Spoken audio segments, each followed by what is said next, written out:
Welcome, welcome to my channel. My name is Emmy from M Evolving. If this is your first time joining me, thank you for finding me. If this is not your first time, thank you for coming back. Okay, guys, guys. I asked what this reading was going to be about, and what I heard is powerful corrections initiated. You are protected. Woo. Can I get an amen? I like that. I like the protection. I like that. I love that part that whatever is happening, you're protected. It's all good. You're going to be perfectly fine. I like that a lot. So let me just finish getting some cards ready for us. Yes. A lot of energy uptick. Oh. Oh me, oh my. Oh me, oh my. There is a lot of frequency running through. And I think that's been happening for about 2 weeks already. A lot of frequency just running through and being felt. And a lot of oh my God. A lot of the things that need to happen are things that are going to be allowed. Okay? Allowed by soul. It's going to be pushed through. So 1 second, guys. Almost there. All right. We're there. We are there. Let's get started. Here goes. Oh. This is already making sense. Y'all. This right here, this message that's just come up with the first stack of cards. There's something or someone that's tried to contain you, that's tried to keep you confined, that's really tried to control you in your process. No more containment. The card was containment in reverse. And that's telling me that you're being set loose. You're being allowed to move forward with grace, with power, with room to shift. Okay. There's a shifting that's going on. And I think the shifting is in your favor. You have to remember what you're in this life for. You have to allow yourself to remember kind of your capacity. I don't know if that's the best way to put it. It's this thing of we forget so easily just what we're capable of. We forget about how we are able to manifest the type of situations that really propel us forward. I want to share something, y'all. um One of my folks messaged me this morning. I was at the gym and he messaged and I was like, why do I feel like I need to open this message? I honestly, I didn't know who it was from simply because I wasn't familiar with the screen name. And so I went ahead and I opened it and it was like, what? Because they asked me like, what's going on with your TikTok? And I was kind of just like, what? What do you mean? Like, what's going on here? Who is this? And I just put a question mark because I'm not trying to engage, right? I'm just not trying to engage.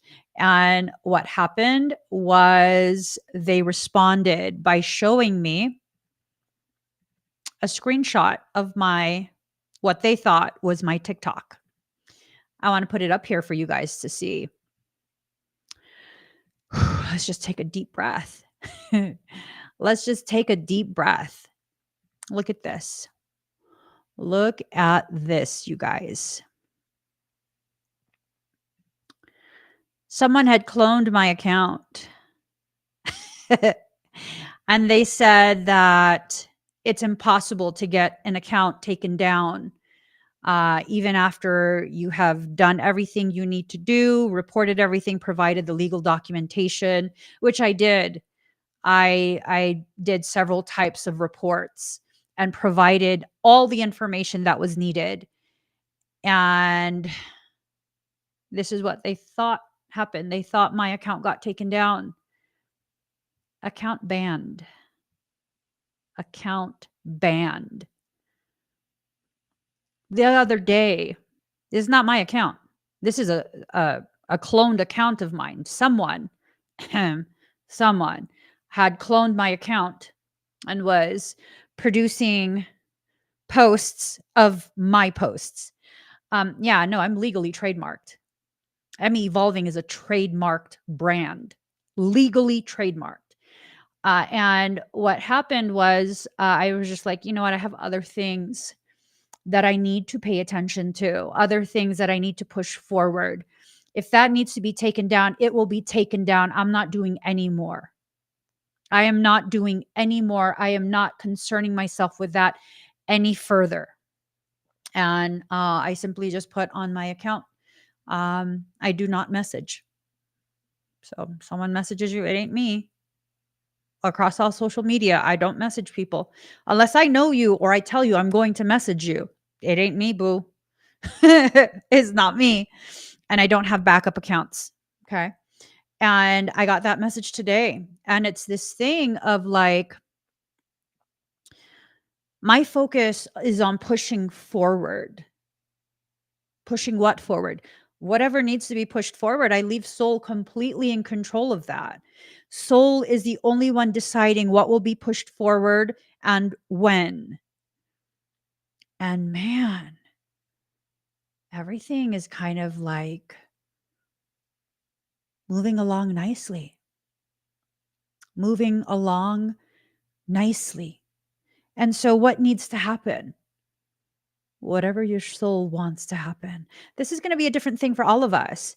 What you need to focus on is the fact that corrections are being initiated, not by you, but by soul.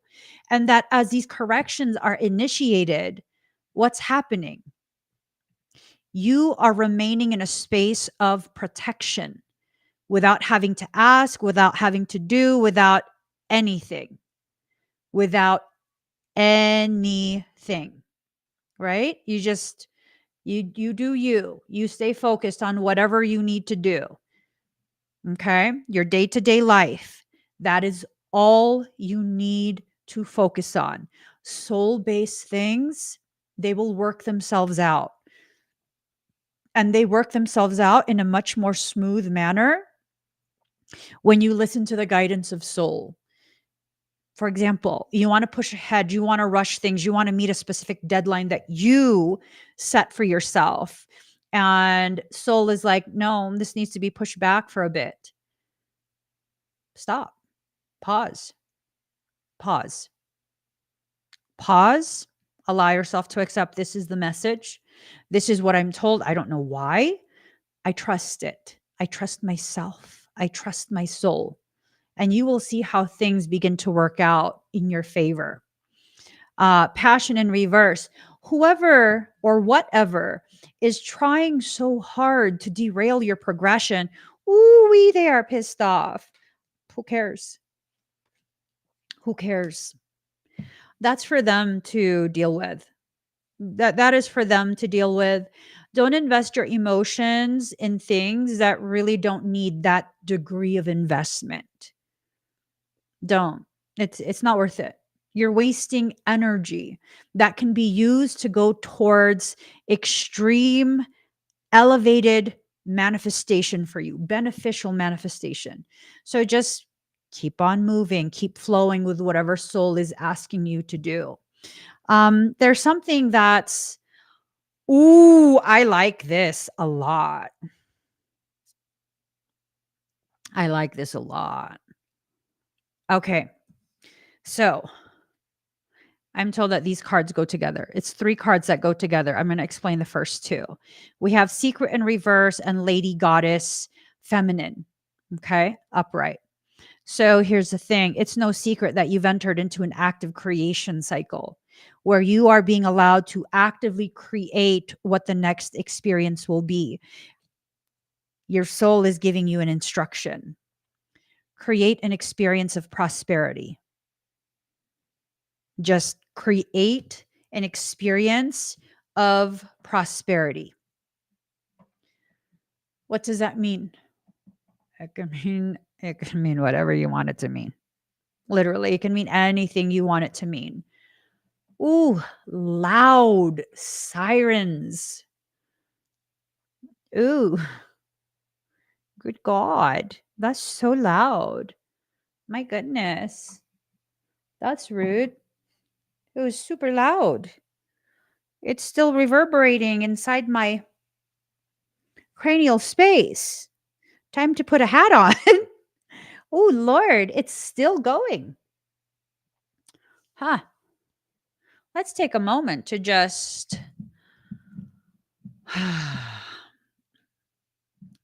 breathe.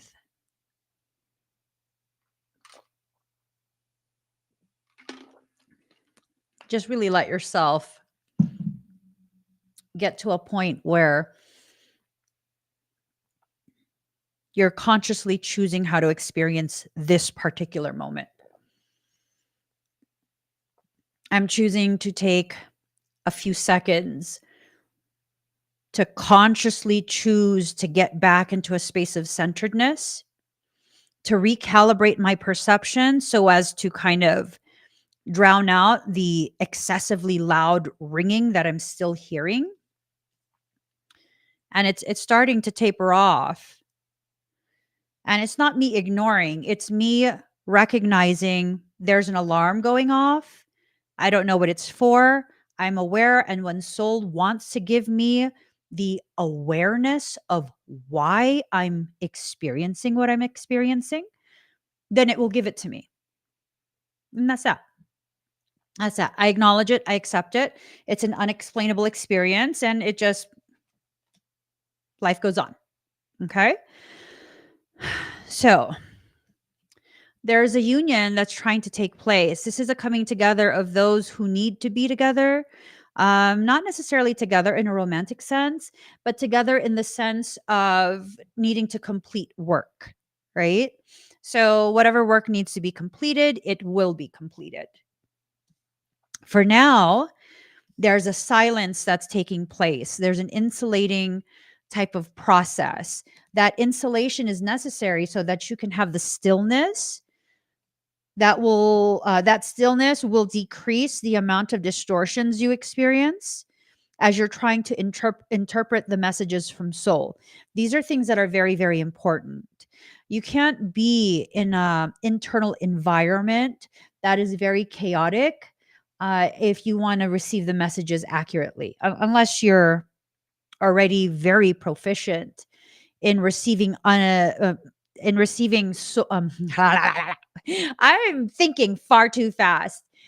Unless you are already proficient in receiving messages from soul very accurately, most of us will need a space of stillness, not just peace, but full on stillness. So there's no distortions to the message. Companionship. There's a need for companionship. This is telling me that your tribe, your people, and these are living things from all walks of life, different species, interterrestrial, extraterrestrial, terrestrial. Yeah, every aspect of creation. You have an entire team that has been assembled to assist you through whatever this process is. And when you allow yourself to be assisted in the manner that is most empowering to you and your journey back to wholeness, then really powerful things start to happen. I'm at a point, I'm sorry guys, let me just put some headphones on because I have sensory integration struggles and all of that alarm bells ringing, sirens and stuff. My senses are completely overwhelmed. I'm overloaded. So I need to insulate my ears. I need my head hugged and my ears covered. And sometimes that helps. I don't know if you guys are aware of the concept of sensory integration. Um, I believe they changed it to sensory integration syndrome or something like they changed it to something disorder syndrome. I don't remember anymore. But it's when you're such a high frequency neurodivergent that the smallest things end up becoming very overwhelming. For me, it's my clairaudience becomes overwhelming at times. My clairsentience can overwhelm my senses when too much information is brought into my sphere, my realm of awareness. Sometimes you'll see me, it's almost like I have an acute 2-3 seconds of a catatonic state of I'm like just staring off because my brain is trying to rapidly integrate information. A lot of neurodivergent, a lot of the Blu-rays, they have these types of little quirks. Sometimes you'll see um, someone who has very elevated higher sensory sensitivities. You'll see their eyes flutter. You'll see them begin to stim.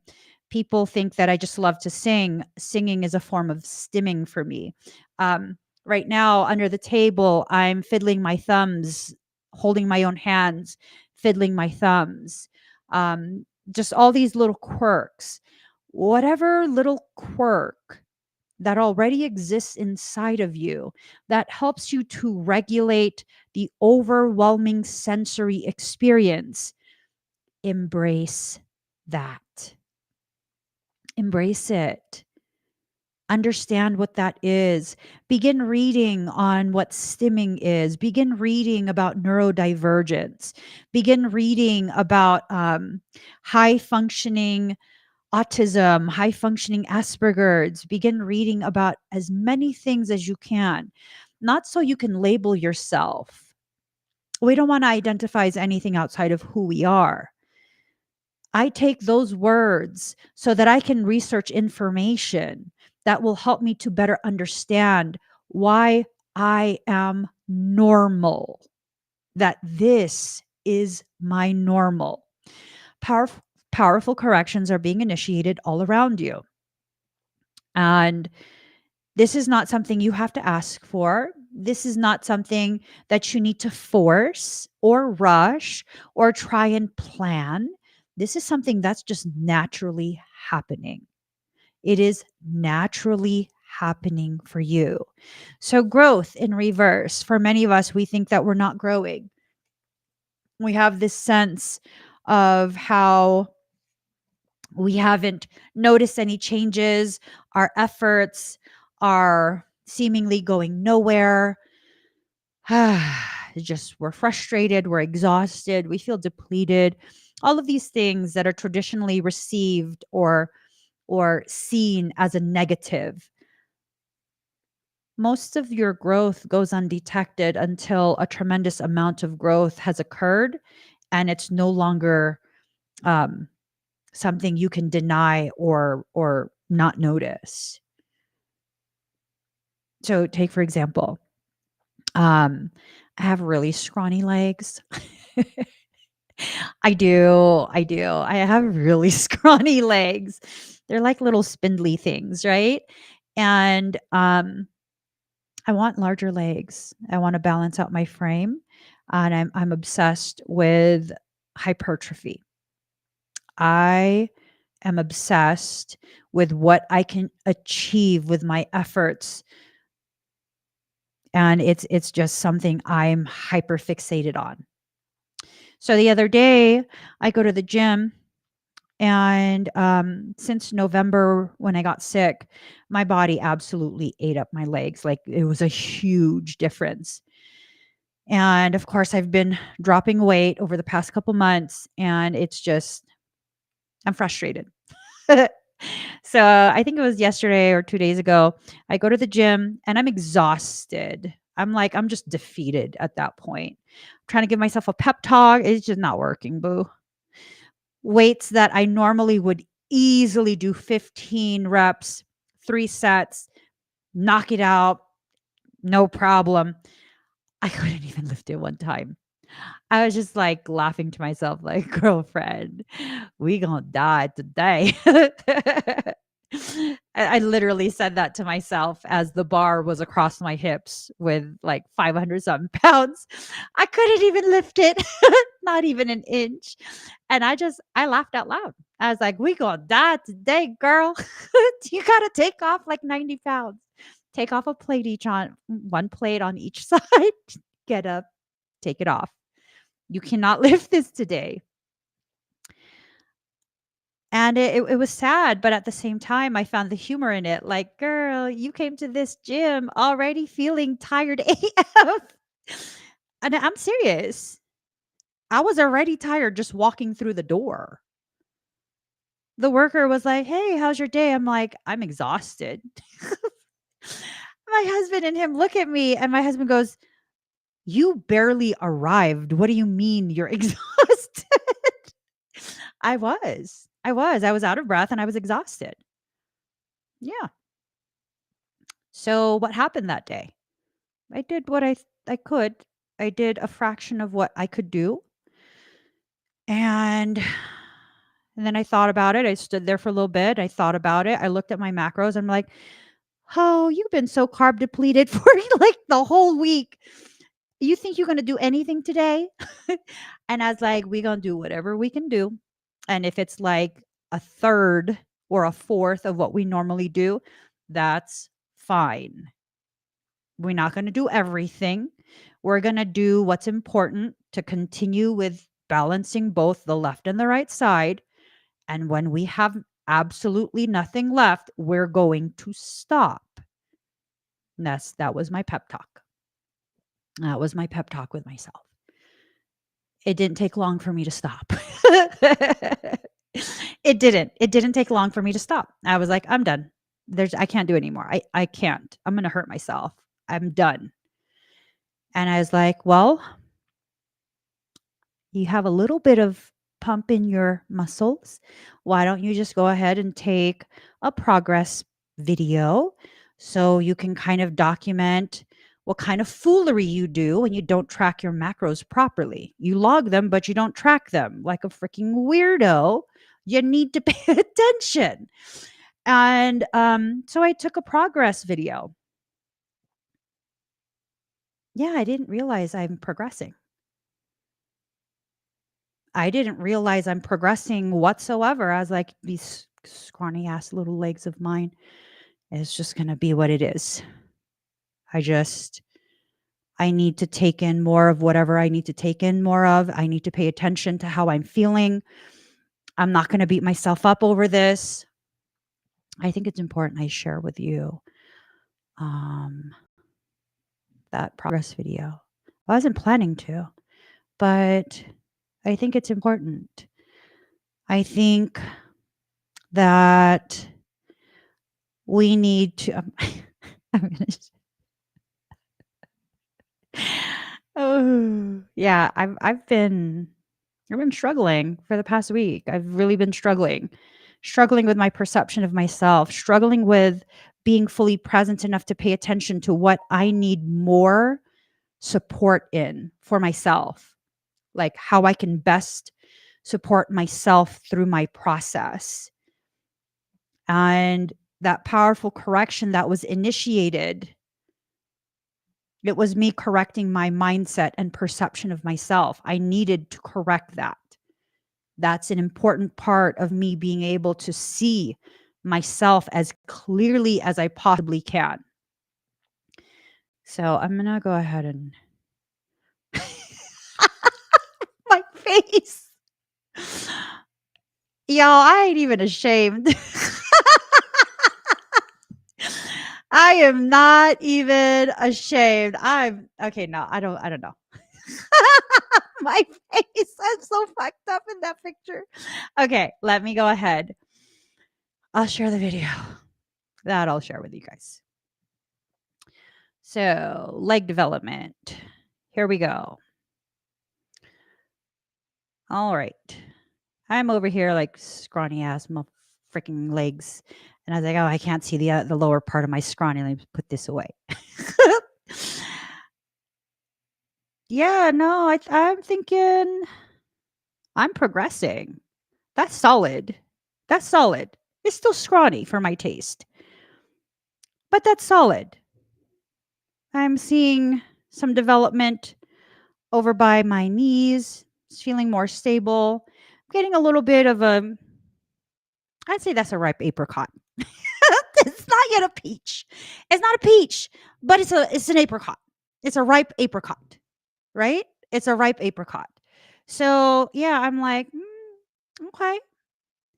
Like you can see a little bit of separation right in here. You can see it. You can see it. Yeah, yeah. There you go, girl. You could see my outer quads, even though I'm not yet flexing.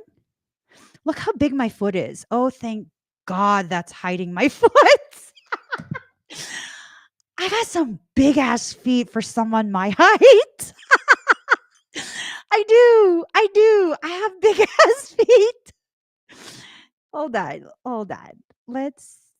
Do you understand how long that foot is? It goes all the way down to here. Oh, Lord. I'm getting a little bit of calves. I'm getting a little bit. It's progressing. It's progressing. Was I aware that I was progressing? No. No, I was not. I absolutely was not. And you know what? I'm going to show you this because it's important to see me in all my phases. Y'all think this is the same day, okay? This is moments before I was like, I give up. I give up. It's time to stop.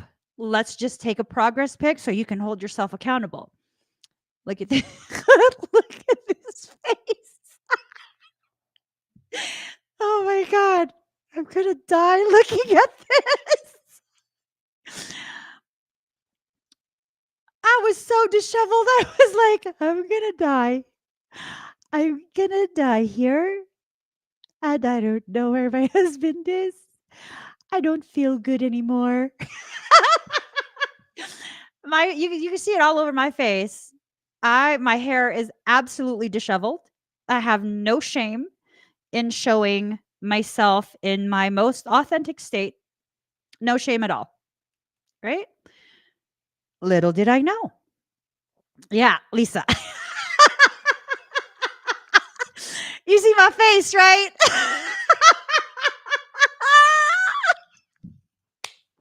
I sent that picture to my sister-in-law. I was like, sis, this is my face for the whole week at this point. This is just how I'm feeling. And she goes, that's how you know it's getting serious. You're getting serious. She's just so supportive. I was like, I just want to go home. I have a different sticker that I created. I'll show you. You guys are enablers. I'm telling you, you're enablers. Let me. This. This is me giving myself a pep talk in my video. I need to show it to you because you need a reason to laugh today. I feel like we all deserve some group laughter. Group laughter. That's very healing. I'll show you guys this. This was my pep talk face. I'm gonna die. I was like, you badass girl, you're badass. I was so not a badass. Hold on. I gotta put them side by side. Oh. Okay. Here goes, okay? All right. So I love it. I love it. You got to own every part of your journey. Own every single part of it. Every single part of it, okay? So here it goes. Here it goes. I'm totally pep talking myself. I'm like, you're badass. You're a badass. You could do it. You could do it. Yeah. Yeah. And then I got dizzy. I got dizzy during my pep talk where I was yelling at myself. You can do it. You're badass, girl. You're badass. And then I got dizzy and I stood up and then this picture was accidental because this one was accidental because I was very close to passing out and I was just like, you can't do it. I took my hair out and I was like, you can't do it. You need to go home. You need to go home. You need that's enough today. We need to go home. We need to go home now. Right? It's funny, but at the same time, it's you see the progression. You can try and fake it. You can try and fake what you're doing. But you know that's fake, right? You know it's fake and you need to stop when it's time to stop. You need to keep going when it's time to keep going. And you know exactly what time it is for you. Don't worry about anything else except about the process that you are actively in. You need to focus on the process you are actively in. You need to be present for yourself, not forcing yourself to do this, not trying to avoid that, just being fully present, understanding the gravity of what you're experiencing. Groundedness, gravity, right? Really letting yourself develop a ripened awareness of what it is you are trying to accomplish in that moment, knowing where you're at within your reserved fuel. If your tank is empty and you're tapping into reserves, are you doing it safely? Are you allowing yourself to get to the point where you don't even really know what your objective is? That face that I made where you could tell I've had enough. I can't do anymore. I knew I couldn't do anymore because I didn't know what my objective was anymore. What was I trying to accomplish that day? And if all I'm trying to accomplish when I'm at the gym, like my focus is to not be injured, I should not be working out. I should not be working out because that tells me I'm not present. And I know I'm not present because I'm afraid I'm going to get hurt. Apply that to your journey. Like all the laughter, it's funny. But when you begin to see the gravity of what it is I'm actually sharing, the funny part about it kind of goes away and you begin to realize, oh, damn, when I'm consistently afraid of being injured, being hurt by my connections, by the circumstance I'm choosing to partake in, what am I actually doing? Is this something I'm even ready for? Is this something that I'm kind of just forcing myself because I feel obligated? It is no longer enough for us to live in this obligatory state. You are not obligated to do something to the degree that now you're afraid of injury. Do it to the degree that you are capable of. And if it is not enough, take that as an opportunity to recognize an area of your existence where you need more fortification. You need more time to grow that part of you. Take your time. Take your time. Don't drag it out, but take your time. Really assess, make sense of what it is that you're going through in the process that you're in. Are you doing something? Just because someone caused you to become reactive and now you're going to show them, that's already going to be corrected. Just stop with that. Whatever was needing to be done, it's already initiated. For some of you, you're going to need to go a little bit further. You're going to need to push it a little bit more. And then it's going to reach a point of critical mass where um, you really just are allowing yourself to flow.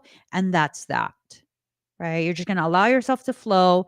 And that's that. You've reached critical mass. So it's already an automatic thing. It's just going to keep right on going, right on going. And you're not even going to have to um, put too much effort into that. It's already, everything is set up exactly the way your soul wants it to be set up.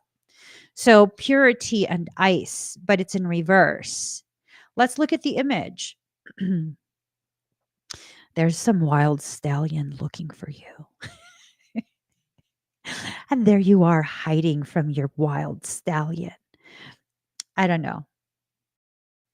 I'm I don't know if there's a stallion looking for you or if you wanted a stallion or what have you. But there are two aspects to you. There's a side of you that is this wild thing, a wild woman, a wild man, this thing that cannot be tamed. And I don't know.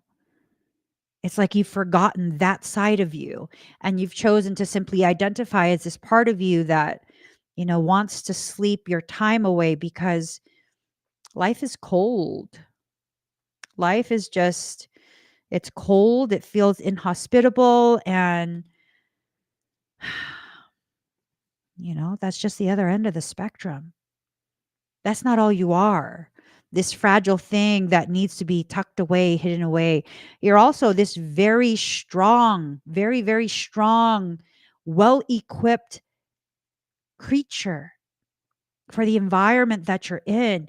I mean, yeah, okay, so I don't know much about taking care of horses. I just know it's something that is very involved and that if you don't properly care for them, they can get very, very sick very, very fast.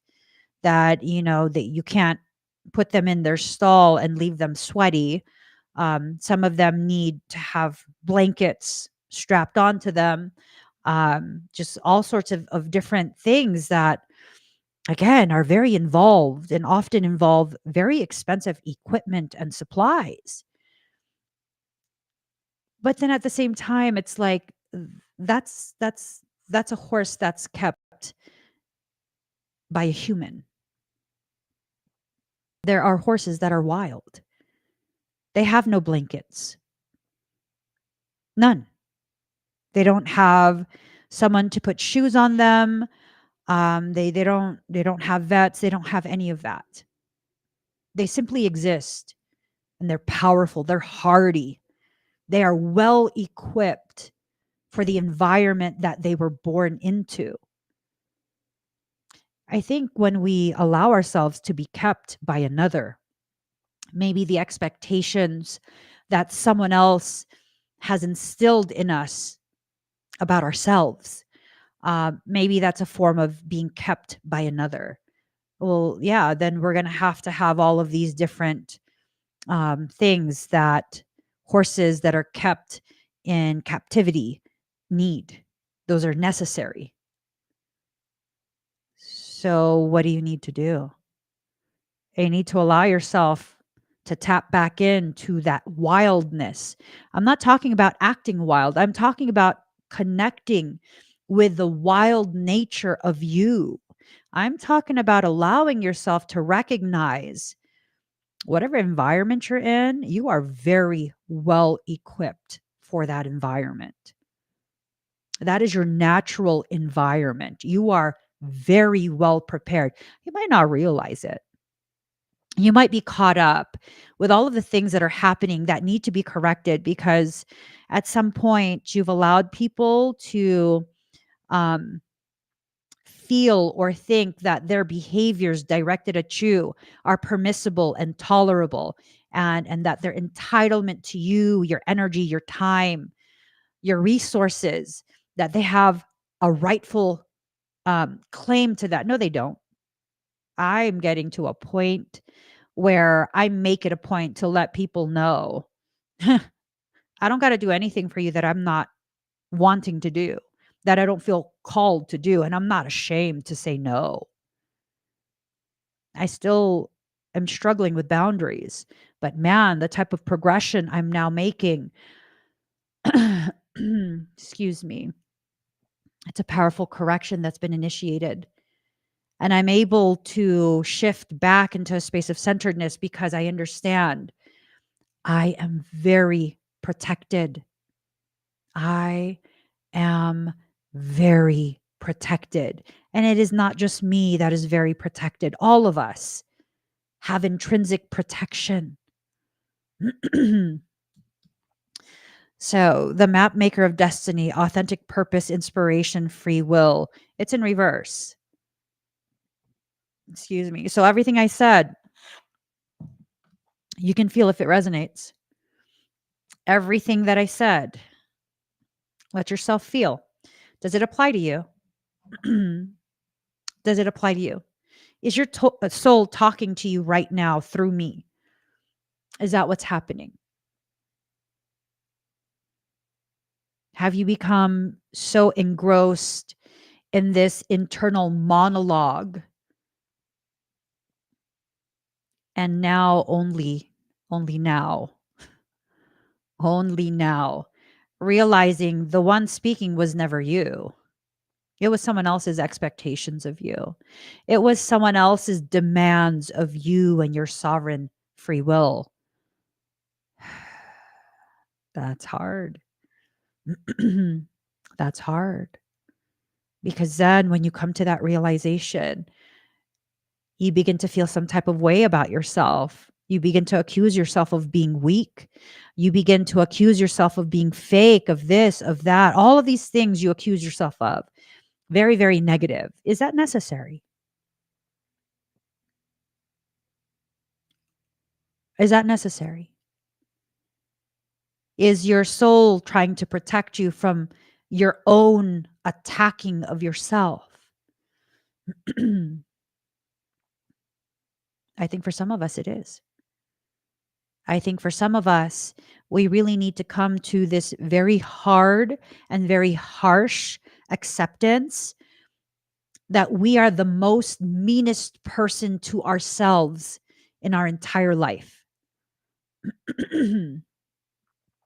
I think so. I think so. You know, I've experienced over the years being exposed to public view. I've experienced various types of people thinking they can be mean to me and hurt my feelings. That's cute. Unless you can reach the levels of self abnegation that I can, you're not going to hurt my feelings, honey. You're just not. You're not. You're not. People think they know what my triggers are, and I don't think they do. I think they know to the degree that I've allowed them to see, understand.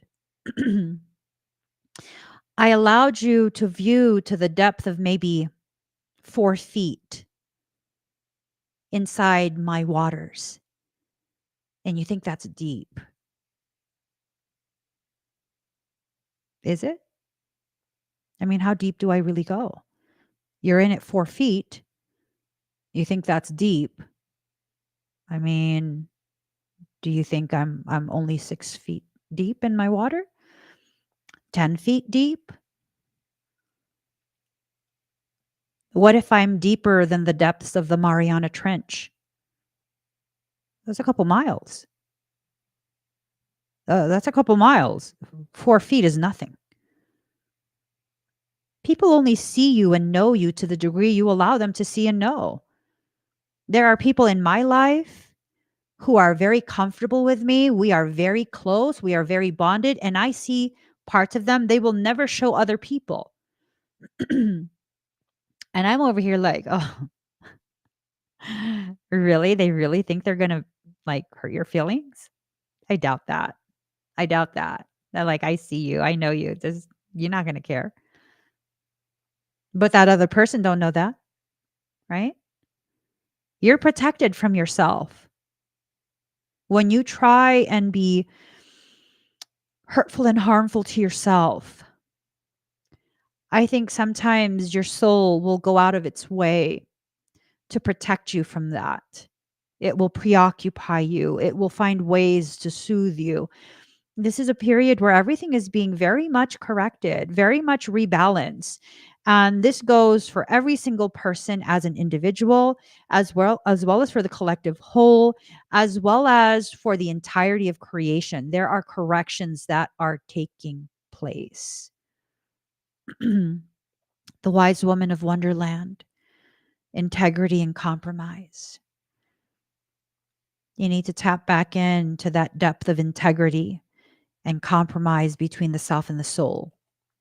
You need to allow for the compromise between the self and the soul. It's very important. Very, very, very important. Sisters of the season, cycles of growth, natural law, divine order, but it's in reverse.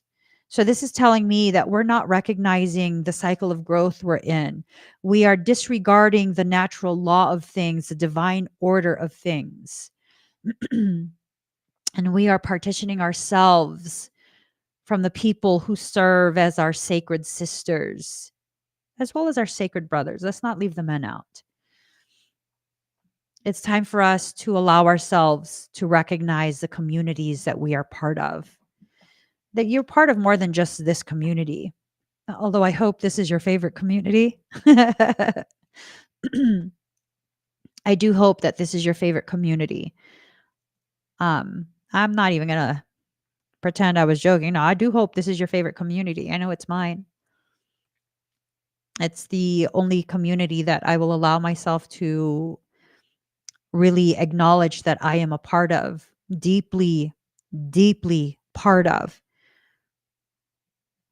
I think that for many of us, we need to begin recognizing we are parts of communities and that we are valued even by strangers we might not ever meet in person.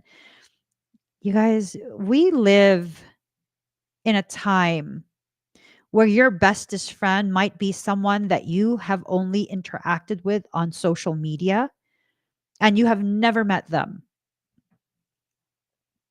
And you have never met them, yet they know you so deeply. They know your heart, and they're always mindful of respecting boundaries, respecting your value, that you've never felt the kind of love, support, and friendship from anyone in your local area that you get from this individual consistently without even having to ask.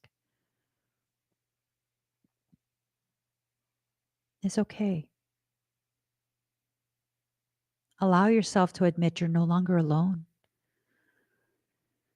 Allow yourself to recognize that there are those you have come across who are very similar to you. Not only are they very similar to you, they see you and they're not asking you to change. And even though they're not asking you to change, they're not just tolerating you either. They just see you as you are. They don't see anything wrong with that. You're in a good place. You're in a much better place than you realize. It's when you allow all of this preconceived programming to dictate to you how you see your life. Gosh. Gosh. There's been times, not too recent. It's been a while since I've had this thought. It's been a while since I've had just a really, really dark space to wallow in.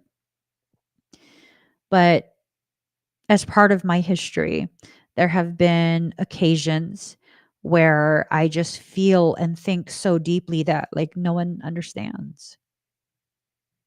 No one understands.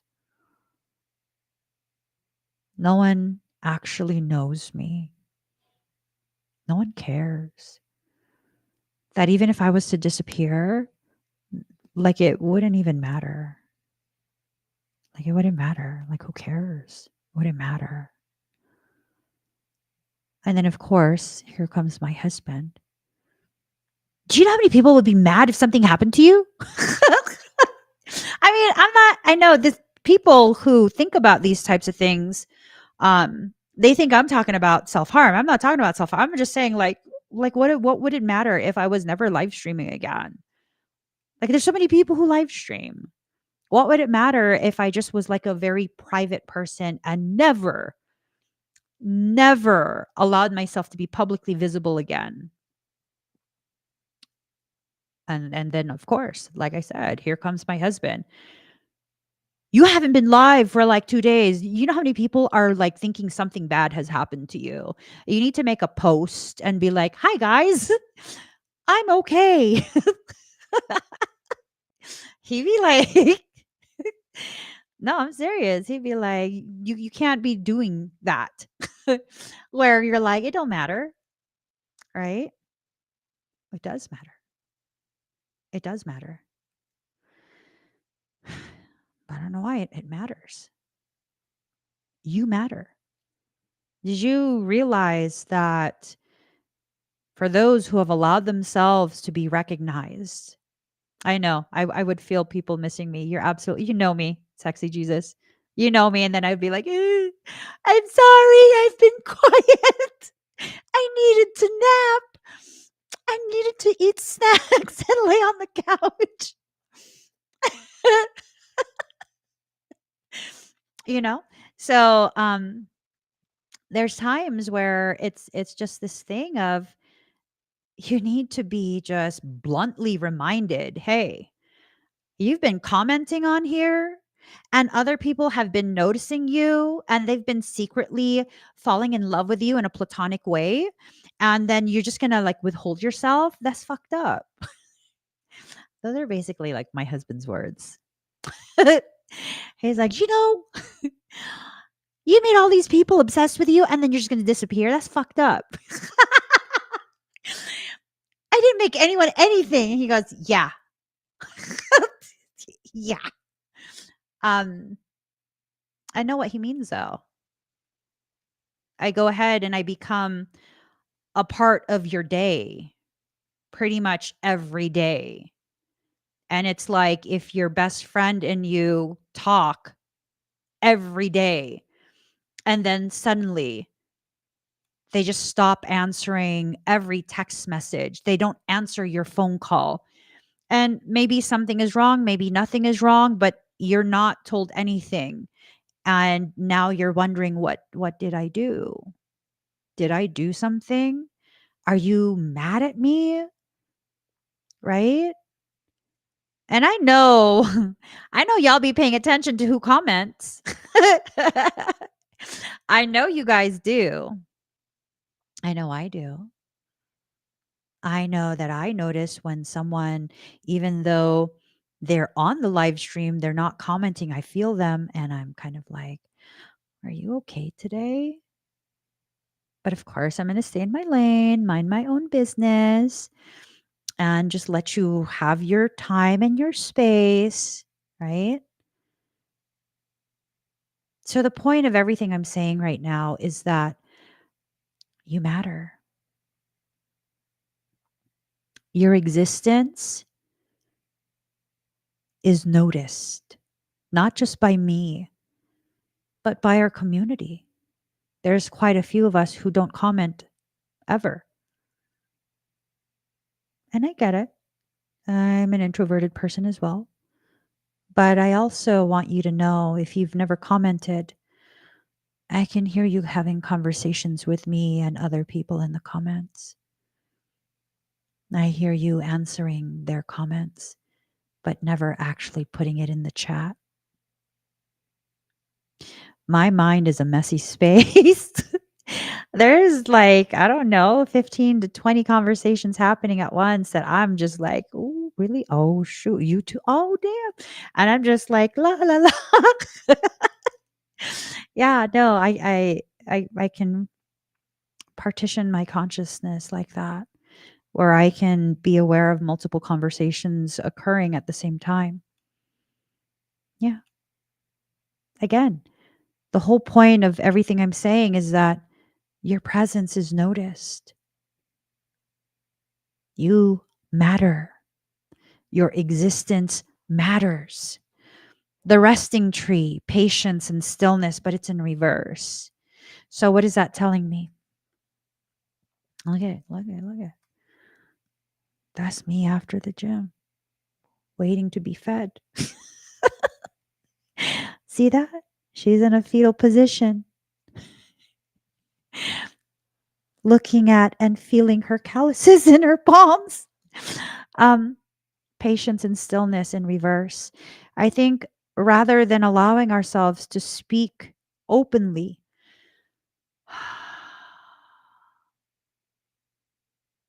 the ways in which we shut ourselves up and shut ourselves down, it creates an internalized chaos that is not beneficial to us. It creates agitation. And I think this message is coming through because your soul is protecting you from allowing that to continue. That needs to be corrected. And the correction is being initiated by way of you becoming aware that you are doing this. This is not an encouragement to be combative with everyone or confrontational with everyone. This is about knowing when you should speak up and when you should just hold your words, because that person does not even have the capacity to understand the gravity of what you are sharing. Excuse me. For some people, yes, I hear you. Someone is like, no, she doesn't really hear us. Do you hear me? Yes, I just heard you. Yo, are you new? Are you new to my channel? Because I don't know if you missed the part where I said I have Asperger's. That's like on the autism spectrum. I'm very literal with everything that I say. I'm literal. I'm very literal. It's like ridiculous. Yeah, no, I don't just make stuff up just like for the novelty of it. I know. Uh, you're like weirded out. That's okay. I do weird things. It's okay. This is the space where it's okay to be weird. It's okay. The altar priestess, preparation, prayer, sacred ritual. It's in reverse. You haven't been preparing. You have not been preparing. You've been trying to live in this space of self denial, self abnegation, where you're like, no, I don't need to prepare. I'm just, totally imagining this. You need to prepare. For those who are in the soul sanctuary, it's important for you guys to know the conversations we've had recently in the past, like several weeks, several months, maybe even in the past year. Um, it's becoming more and more important that you heed those words that were shared in the sanctuary. It's important. You need to prepare. Okay. You need to prepare. The camel boy, small steps, asking for help. It's okay if you can't take long strides or if you can't do a full sprint for a prolonged period. Small steps are perfectly fine. It is perfectly fine. A lot of cards in the reverse, a lot of blocks. No? Well, Lilith be divine.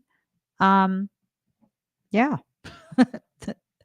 Those are ways in which your perception is upside down. And as it remains upside down, you're creating internal blockages. So that's a very good observation.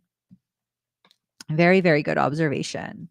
And I brow in my head all day too, sometimes out loud. No joke. Brow.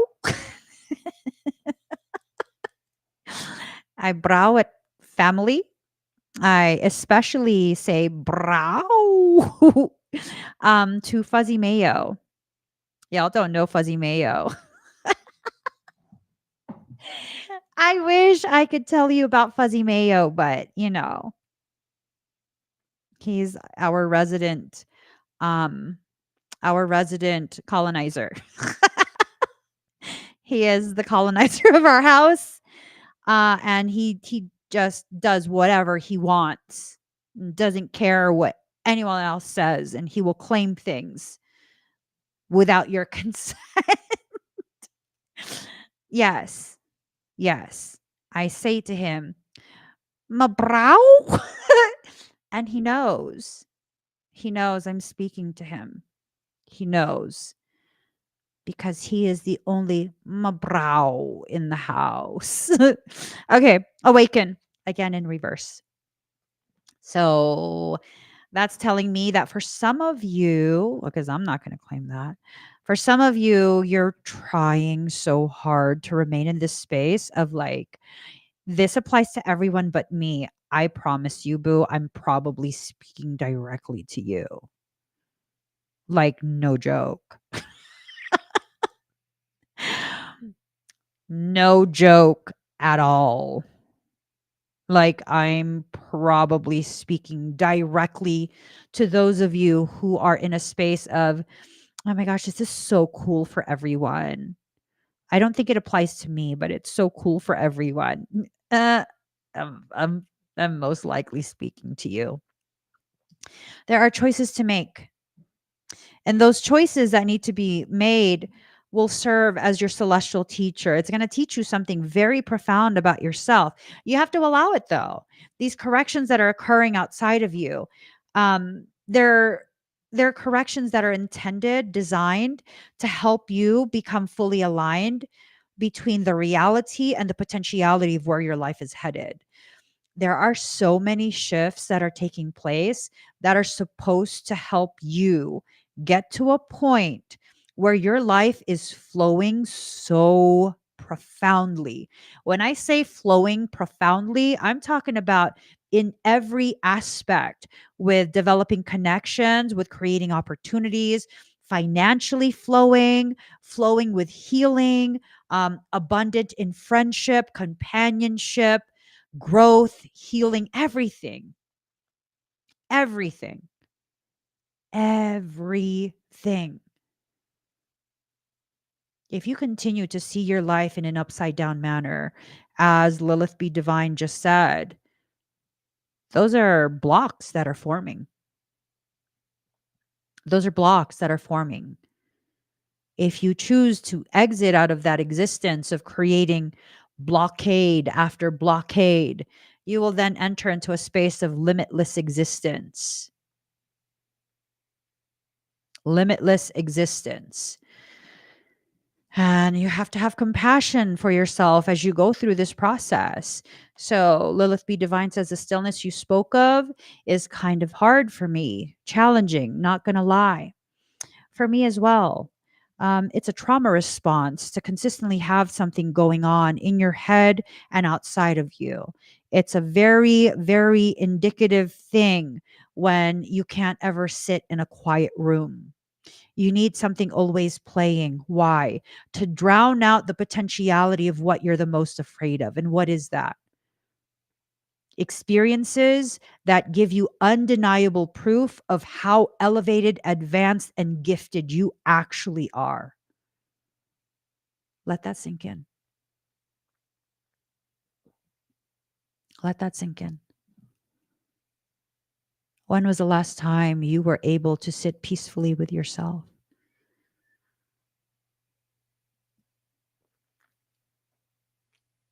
When was the last time? Do you even know if you've ever been able to do that? Much of my life, like 40 something years, uh, yeah, I always needed something playing in the background. I always needed something, always something, something, something. And I don't know, one day it just clicked like, it's too much. It's too much. And I had to sit and ask myself, wait, what? What's too much? I have to turn everything off. The war inside me is done. It's done. I need the quiet. I need the quiet just so I can feel what that's like. I need that so I can finally feel myself with no interruptions. I need the stillness so I can make sense of how distorted I've been in the way that I see myself and my life and my purpose. The war is done. And the war was done when I realized this entire time I've only really been fighting myself. Years ago, the people I had conflict with, they were nothing more than externalized projections of the way I treated myself internally. That's why I always needed something playing. That's why I always needed a distraction. That's why I consistently looked for people projects. You see, I was never interested in saving someone else. I was only ever interested in being too busy that I couldn't be forced to deal with myself. The gravity of it. The gravity of that.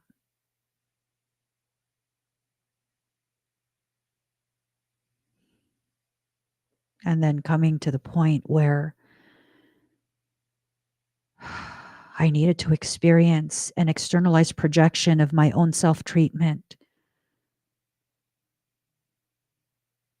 Wow. That got me real mad. But even then, I stuffed it down. Didn't respond, didn't correct anything. I stuffed it down. And I allowed it to become infected, to become gangrenous, pus-filled, just disgusting. What's pus? It's your body trying to heal itself with no assistance, despite the fact that it needs assistance. Your body is trying to fight for its life. It's trying to contain that. And you have not been helping it. Am I speaking about your physical body or am I speaking about your luminous bodies? I know for many in our community, someone has injured you at some point. No, I'm not trying to bring your attention to the fact that you've been victimized. No, you don't need those types of labels. We don't need to focus on that part. What we need to focus on is the ways in which you have refused to give yourself the assistance that you need. Some wounds will not close until you debride it and then stitch it shut. When you've been injured to that degree by another person's actions, by their words, and it is a gaping wound, stop with all your projects.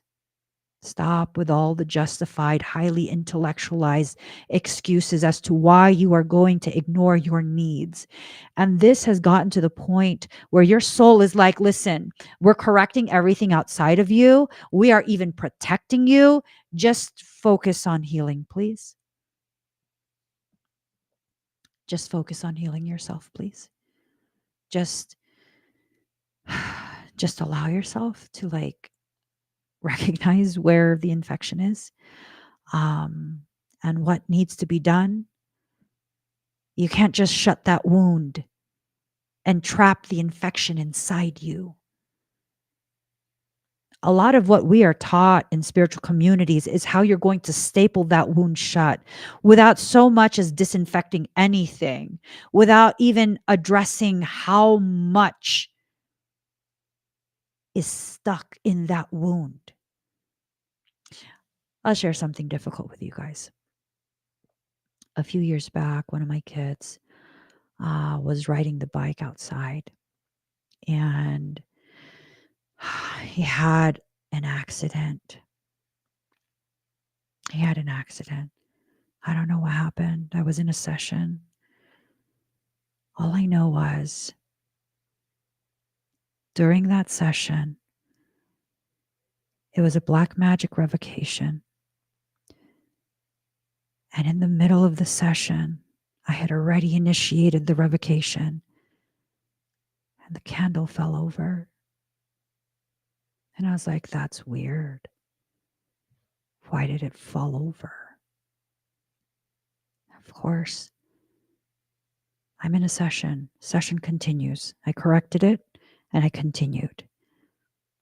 I would say maybe 3 minutes, 5 minutes later, there's some commotion. Families coming in from the garage and they're very hushed. I'm like, what is going on out there? And I'm just like, okay, mind my business. Just mind my business, finish my session, which I did. My family is very mindful of the noise they make when they're crossing past my office. I come out of the office and I see one of my babies is on the couch and he is fucked up. He fell off his bike and it was a weird fall. A very weird fall. Like, he's very good at balancing. He's very good at riding his bike. He's my most athletic child. I wouldn't imagine he would fall out of nowhere. For some reason, the wheels slid right out from underneath him. He wasn't going super fast. And for some reason, his hands were on the steering. And I don't understand how he got the wounds that he got. He got road rash, severe road rash. And he messed up his fingers in between the fingers. The skin was missing from this knuckle all the way down, the entire width of the finger. It was missing, along with quite a few other scrapes. I felt horrible for him. I felt horrible for him. I tried to clean him up the best that I could. There was one part on the worst wound in between his fingers where I wasn't sure how long he had been sitting there, so I wasn't sure if that was a blood clot or if it was from the asphalt. So every day I would clean his hands and all his wounds twice a day, morning and night. So much plasma being produced. It was bad. It was bad. And I was worried. He was in so much pain and I couldn't sedate it properly. I think it was on the 3rd day, maybe 4th day. I told him I had to do something that was going to cause him a lot of pain, but I have to. And I'm very sorry. And then I asked him if he trusted me. And he said yes. And so I debrided the wound. High pressure spraying of sterile saline. And then a piece of asphalt came out of his finger. It was not a blood clot. It was a very sharp, very pointed piece of asphalt that had impaled his finger. His face was so pale as I was cleaning his hand. The moment that was removed, all his pain was gone. The relief. His lips turned pink again almost immediately. And when I placed the Manuka bandage on, he finally felt relief. The nerve endings were quieted. And the infection that was starting to set in, it resolved within 24 hours. You can't just cover up where you were hurt. It needs to be cleaned out. You cannot leave foreign matter in the places where you have been injured. And that foreign matter, they are the hurtful words and actions of others, embedded in your heart, stored in your flesh, hurting you every single day you leave it in there, creating more and more opportunity for infection to fester and spread. I gave him an option before I began. I said to him, they're going to do the same in the ER. If you don't trust me to do it, I can take you to the ER. But they're not going to care if it hurts. They're not going to pause. They're going to keep going until it's done. They can do it pretty fast. We're both allergic to lidocaine. So you're going to feel everything. Or I'll do it for you. It will still hurt. But I will stop when you ask me to stop. And I will explain to you why I need to keep going. But no matter what, we have to do this, or it's going to get infected. And he had the sovereign free will to choose. How will you experience this? But pain is involved no matter what you choose. Pain is a part of it. That is not something we can avoid. We need to have these conversations in ourselves where we recognize there are different options we can choose, but none of those options involve being pain-free, being free of confusion, frustration, anxiety sometimes, whatever emotions it is you feel. Make a decision. How will you experience it? You can make a decision to experience it in a way where there's absolutely no pain, no emotions, no nothing. And when you make that decision, I'm going to be very blunt with you. Yes, you have a right to decide that and choose that option. But as you choose that option and you fully commit to that expectation, what will happen is you will disappoint yourself. You will betray yourself because your expectation is not aligned with the reality of what you are experiencing. So when you go to tend to your wounds, because soul is now creating the opportunity for you to do so, you have to be realistic about what you will find there. You have to be realistic about what you will find. Clean it out, dress it up, and then rest for a time. That's all you have to do. Michael brings up the Manuka honey. So I was using these patches that are basically like Tagaderm, except they're impregnated with actual sterilized Manuka honey. And it creates basically a moist barrier with antimicrobial honey. And that helps to calm nerve endings, right? It calms the excess pain.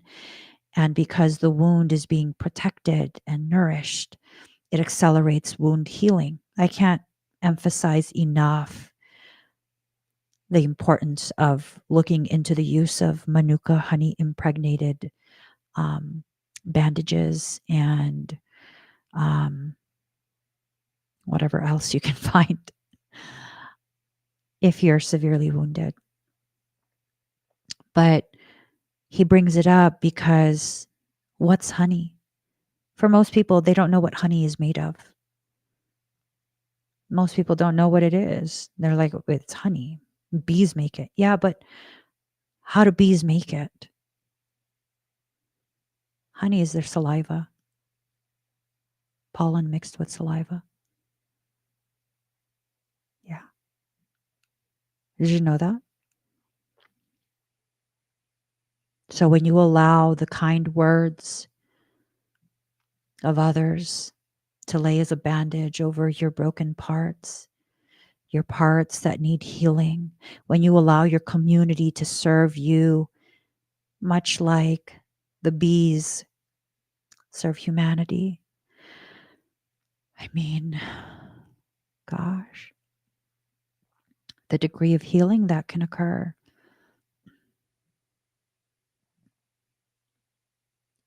Be amazing. It would be amazing if you finally allow the words of people who are genuine with you to be heard much louder than the hurtful intentions of those who want to see you stop, who want you to halt your progression, who want to interfere with your healing.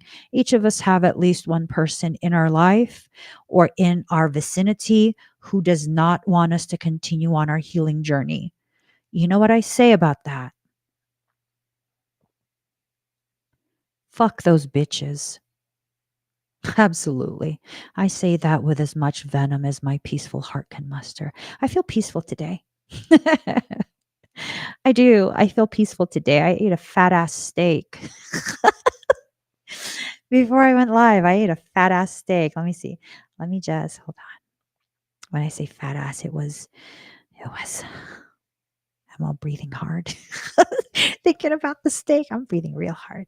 It's exciting. I love food. It is, and I quote, 305 grams of ribeye. Yes. I love meat. I do. So, what do you need to do at this point? Day Love Star, I cannot give medical advice, especially for a surgical site. I would, however, bring this to the attention of your treating physician, of your mother's treating physician. I would assume that there's someone involved in pain management and wound care. Bring it to their attention because there's a lot of information and a lot of products that contain manuka honey. It's not just honey, it has to be manuka honey. Manuka honey, I believe, is the honey that is made by the bees who go ahead and,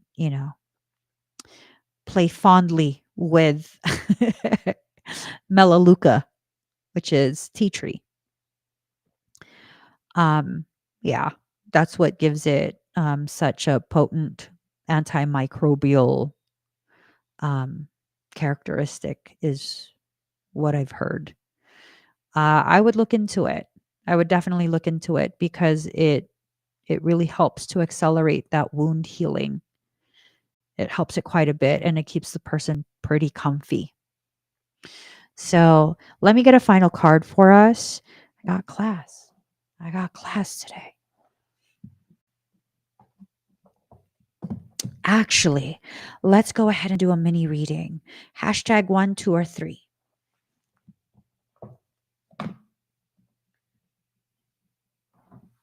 I'm told mini reading. So hashtag 1, 2, or 3.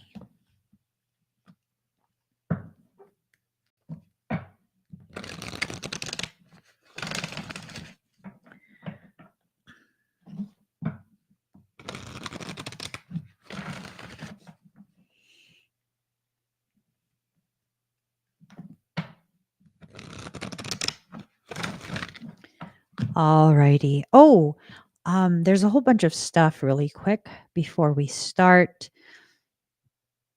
Excuse me. There's a whole bunch of stuff that I need to share with you guys that I completely didn't think about.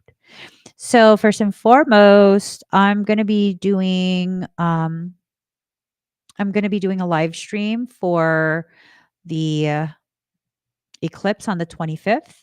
If you would like to partake in that, let me get this up on the screen. 1 second, guys. Apologies. I was not prepared. Okay. Oh, wait. Ugh, my God. Hold on. Let me edit this. I didn't add a picture. Okay. So, my goodness. Girlfriend, why you not fix this? Well, because, I wasn't paying attention. I wasn't. I got too caught up in a video about, I don't even remember what at this point. I got caught up. Oh my gosh, here it is. Here it is. Let's get started. Here. So I'm going to be live on the 25th during the lunar eclipse, 5:30 p.m. Pacific Standard Time. If you'd like to see what I have offered for that day, you can click on this QR code or the link in the comments. I have quite a few different things that are being offered. If you are dealing with pain, chronic pain, if you're dealing with something that is very difficult for the doctors to help you with, the Comfort Care live meditation event is a very powerful option for you to explore. I've had this event maybe twice before, and the people who have attended have all just had the most amazing experience. And if that's something you want to explore, click on that QR code or the link in the comment. I also now have etheric medicine services available. I perform these etheric medicine services remotely. One of my most highly developed skills is by location. And so I'm able to do this for you without ever being in the same room as you. I also have another date for the Morphogenetic Fundamentals workshop. For those who don't know, I have an energetic system that I teach. It is not Reiki or any other system. I was not taught this. I just came into this life knowing how to do it. I call my system Kokoro 33, and the type of system that I run is Aura Spectra Bioregenesis. In this workshop, I'm teaching people the fundamentals of how to protect their space, how to maintain their energy, how to maintain their chakras, and just the basics of information for your awareness of why these techniques are very effective. If you missed out on the last Morphogenetic Fundamentals workshop, definitely click on that QR code or the link in the comment. And then, of course, last but not least, I have my soul based business mentorship. This is where I help you connect with your soul about instructions it would like you to follow in order to reach a level of financial independence and freedom that is worthy of you. Okay. It's not just going to happen for you. You got to make it happen. But I can help you connect with your soul's guidance in order to facilitate whatever potentialities in store for you at the highest degree possible. If you're interested in that, click on the QR code or the link in the comment. Alrighty, carrying forward. Let us see. We're going to start with #1. Oh, thank you, Lilith Be Divine. That is the sweetest. Lilith says, this system is the best investment I've ever given back to myself. No joke. Thank you for that. Oh, yeah.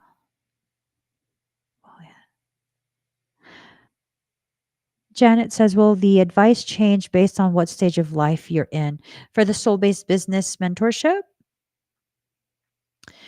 I think typically the advice is the same, but what will change is the way you experience things based on whether or not you choose to listen and implement what your soul is giving you. It's a powerful experience.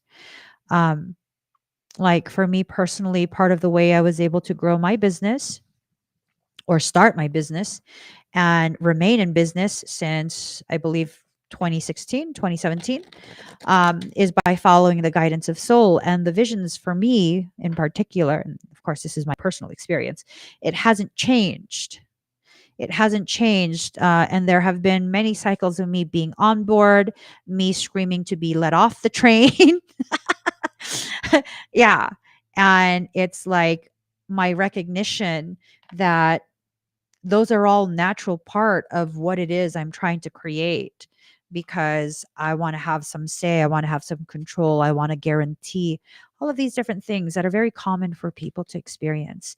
But so long as it's part of what your destined path is, um, really there's certain things where you can't alter it. There's certain things that just cannot be altered. And no, your business plans don't have to necessarily be focused on saving the world. That's not what the soul-based business mentorship is for. That's called a Messiah complex. I'm serious. That's called a Messiah complex. Yeah, no, you're not here to save people. And I'm not just talking to Janet. I'm speaking in general terms. We're not here to save people. We're here to learn and grow as much as we possibly can. And as we learn and grow, part of the way we serve our purpose is by simply allowing people to witness this, people who are intended to witness it. You don't necessarily have to go through your process on a live stream, right? It's just knowing that certain people are supposed to share the journey with you. Like our live stream, my live stream, doesn't have thousands of viewers while I'm live. It's a very intimate community that we have. And I feel like our community is meant to go through this process with me, to simply witness and sometimes hold space as I reassess what direction and what process I'm in, right? It can be a messy thing, but in that mess, the opportunity to create becomes much more amplified. It becomes something much more tangible. That took a while for my sensory to calm down. It's finally calm enough to take off my headphones. All right. Those who chose #1, card number 50, Saturn return age. I totally forgot to put #1 on the screen. All right. Those who chose #1, card number 50, Saturn return age. They always say time changes things, but you actually have to change them yourself. Ooh, soul is calling you out. Soul is calling you out. Saturn, as the Lord of Karma, shatters all illusions. Whatever illusion you've created for yourself about who you are, how you are, what you are capable of, what your destiny entails, it's about to be shattered. It's about to be shattered so more of your light can shine through, and thus giving you the opportunity to see with clarity. All right, let's see. This marks a period where childish things must be put away. There is no more, air quotes, getting ready to live your life. It is a time to live it and be responsible for your own dreams, goals, and affairs. So, for those of you who are using other people as an excuse to hold off your goals, like, oh, I'll do that when my kids are grown. Oh, I'll do this after um, I do this, and this at work. Like, no more excuses. You're either going to do it or you're not. If you hold on to things with no basis in reality, your suffering will grow and depression may follow. You cannot escape this truth seeking energy. You must face it. Let's see. You may become keenly aware that you may not have enough time left to achieve your goals. Often there's a paring away of what is not essential. But for those who have not acted wisely, this will be a difficult transition. When this card is drawn, it will feel as if nothing goes right for you, and you may feel very discouraged. Just as it seems things are progressing, there are obstacles. What this truly is Saturn showing you a part of your life that may not have been based upon anything real. It may have outlived its purpose, or perhaps you've misjudged a situation, thinking it better than it was. In truth, and Saturn is a planet of truth, Saturn returns are all about correction. Boom. There you go. Everything's being corrected. Saturn corrects any area which isn't based on reality. It might be romance, business deals, educational paths, partnerships, or marriage. This card is pointing something out to you that may not have been genuine in the first place, and that should probably be let go. Whatever is shaking your life won't last and probably isn't meant to. If this card is drawn, you will not be given a pass, and the matter in question will not progress as easily as you might want it to. But more positively, this marks a time when things are solidified. Whatever you accomplish currently will have permanence to it. You will have worked hard, and your hard work will pay off, gradually growing more successful over time. This is an important thing. This is a very important thing because what ends up happening is in the struggles that you face as you're trying to accomplish what you've set out to accomplish, you are learning at a much deeper depth than simply rushing through it and, trying to be viral, right? For a lot of people who want to be content creators, your goal is to be viral. Why? Have you not noticed? There is a very high tendency for people who go viral to be a flash in the pan. You leave and are forgotten about as quickly as you arrived and were spoken about. You don't want that. Build something real, build something authentically. And when you do that, it has the likelihood of standing the test of time. If you're just going to be following trends, oh, my friend is getting divorced, so I'm going to get divorced too because I need to have, my freedom and this and that. You sure about that? I mean, I don't know what's going on with the relationship, but I don't know that that's the reason to get a divorce. We have to exit out of this like monkey see, monkey do mentality. We have to. It's very, very important for you to begin considering the unique factors that you're dealing with, details of your life and your circumstance that are very unique to you. That's important. Do I need to have already a business to take the soul business mentorship? No, not at all. Not at all. I've had some people do the soul based business mentorship with no idea of what they're going to do. And I'm like, okay, what did you have in mind? They're like, I don't know. And I'm like, okay, let's let soul talk. And then what ends up coming up, and this is like kind of cool. What ends up coming up, it's out of nowhere. And I'm like, okay, I don't know if this makes sense to you, but I'm being shown this, this, and this. And then the person will be like, oh my gosh, that's like my hobby. Monetize your hobby. That's how your soul is going to take care of you financially. Monetize your hobby. You don't have to have anything solidified. The most powerful thing that I've experienced in a soul based business mentorship is the fact that most people are already aware of what soul is instructing them to do, but because they don't trust themselves, they're like, oh, that's just a hobby. Oh, that's not really something that will make money.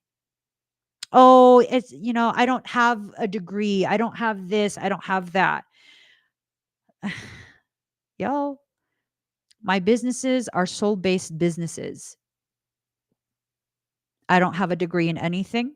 I've never taken a single business course, yet I'm at the head of multiple corporations. I know you'd never think that, yet I am. And I'll tell you another thing. Um, so I'm actually a neo-Luddite. I don't like technology. And then I'm working on technology. It's mind-boggling. But that's what soul says to do. So I do it.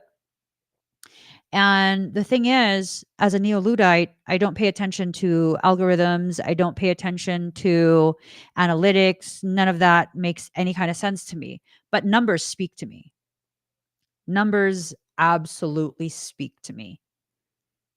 Speaks so loudly to me. And so soul is like, you got to do this, this, and this.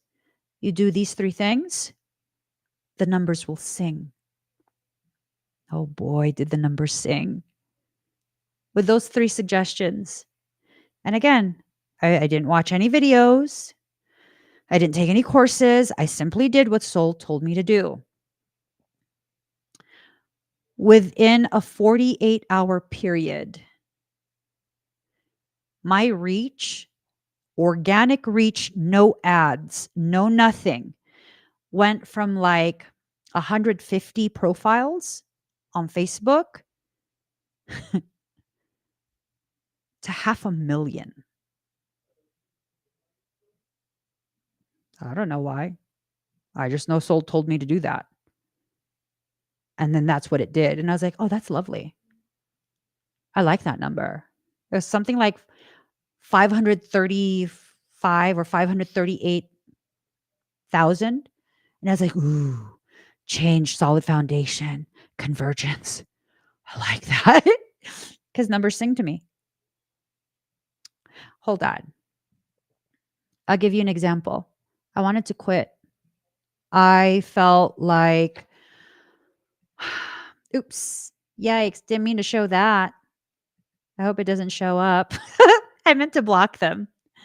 I'm going to show you guys something because it's important for you to see exactly how soul speaks to me.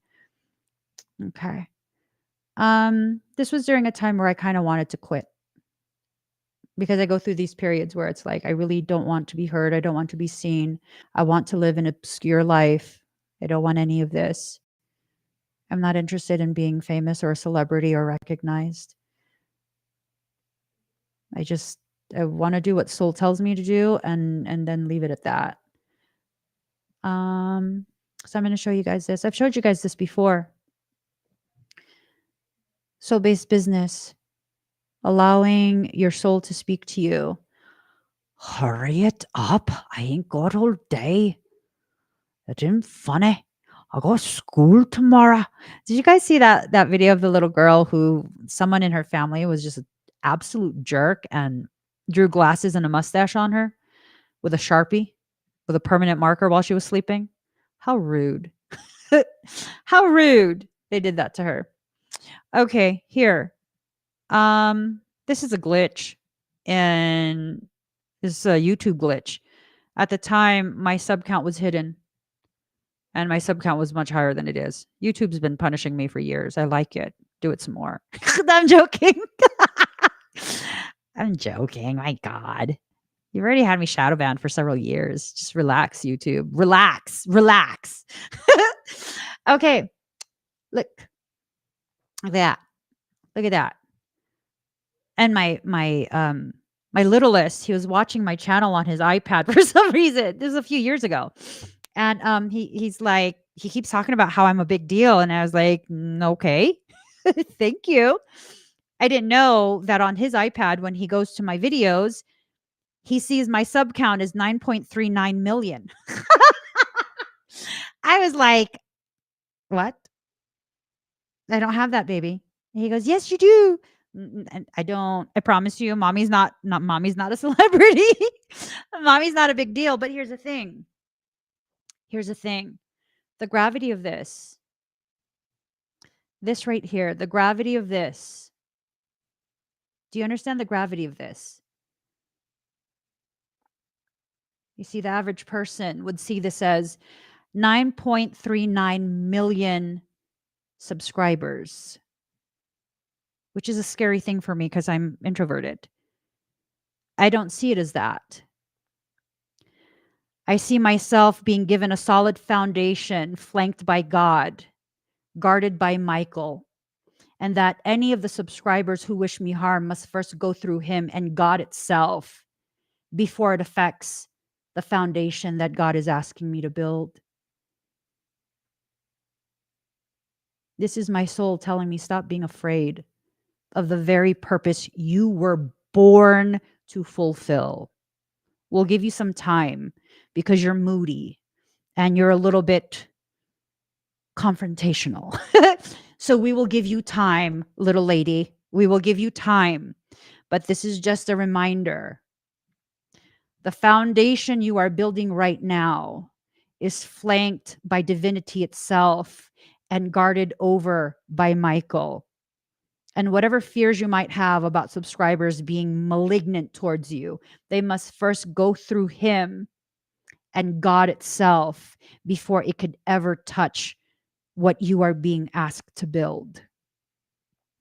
So really, all the hardships that I go through, all the hiccups, they are rooted in the illusions I create within myself, the ways in which I refuse to believe that I was custom designed by creation itself to fulfill the very purpose that I am simply living right now. It's not requiring me to be anything but myself in all of the different faces that I have. And you're probably like, oh, you have different faces. That means you're fake. No, motherfucker. It means I am a crystal. I am no longer a diamond in the rough. I have been cut repeatedly by life and then polished by the abrasive nature of people in order to bring out the gravity of my brilliance. And all I need is the light of my truth to shine above me and all the ways in which I have been cut over and over and over again, losing parts of myself that dulled my shine. Those faces will lead to others being able to see with clarity the brilliance that has always lived inside of me. I find this is true and accurate for all people. But the degree of your capacity to accept this as part of your truth is what will lead to you either flowing with your journey or fighting it and trying to reject it. You're free to do either one. But just know, if I may share my personal experiences, if you choose to fight it and reject it, it's still gonna fuck your ass up anyways. It's just gonna drag your ass. I mean, that's what it's done to me repeatedly. And I'm just like, I'm at a point where, soul tells me to do something. I'm like, no. And then soul's like, are you sure? No, I'm just kidding. What did you want me to do? I don't have much hair left. Please don't drag me. I will do what you say. Stop yanking me by my hair. It's not funny anymore. It wasn't funny to begin with, but I was joking around and said it was funny. It's not anymore. I will do whatever you say.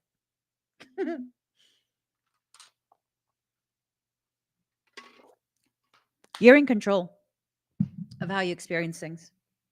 You're in control. Those who chose #1, you're not going to be given a pass this time.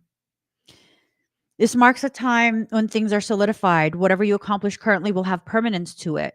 You will have worked hard and your hard work will pay off, gradually growing more successful over time.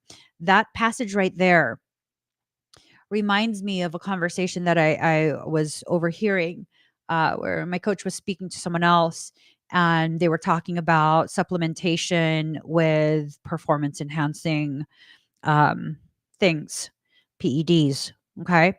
And he, as someone who has firsthand experience in how that can help you through your process of trying to prepare for competition, even he is saying, like, if you could do it naturally, just do it naturally, because whatever you build naturally, you keep. Whatever you build unnaturally through supplementation, the moment you stop supplementing, you will lose all of that. Your hard work will not matter. So build yourself naturally. Stop being in such a rush. Allow it to solidify because of the effort you put into whatever you're trying to accomplish. Do it naturally. Do it with love and care for yourself. You may feel a sense of time running out. If any partnership is now being formed, that lover or partner may be older or in a better standing than you. Pessimism may figure in, and you may be compelled to give up on something you believe in dearly. Being pessimistic and wanting to give up on something doesn't mean you should.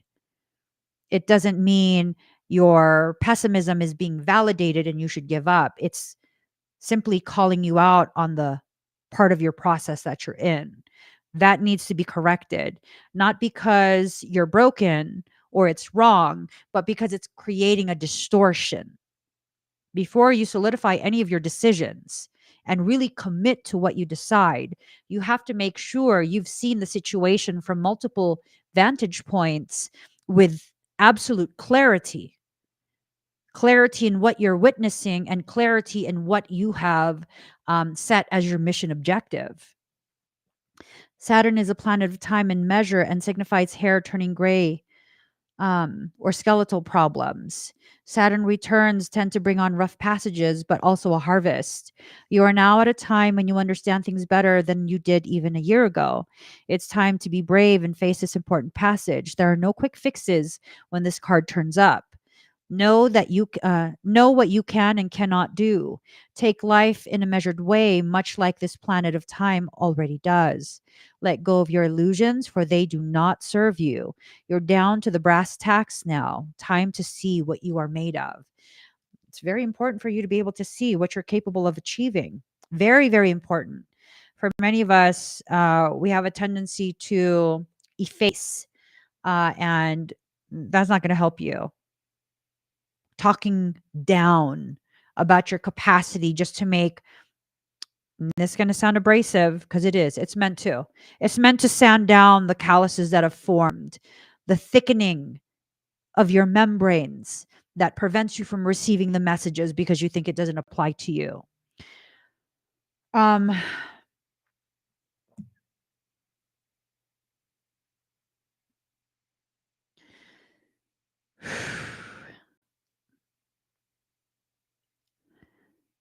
Playing small to accommodate mediocre people,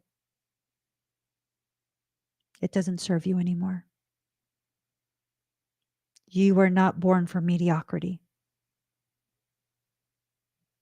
And it's okay for you to finally recognize that. You see, when you're not seeing that and coming to that conclusion because you are comparing yourself to other people, that's okay. That's okay. When you come to that conclusion because you're looking at other people and you're measuring yourself based on them and you're being hypercritical of them, I mean, that's kind of dickish. It's kind of immature and it reeks of insecurity and ego issues. What I'm talking about is you recognizing, independent from comparisons to other people, you need to stop playing small to appease mediocre individuals.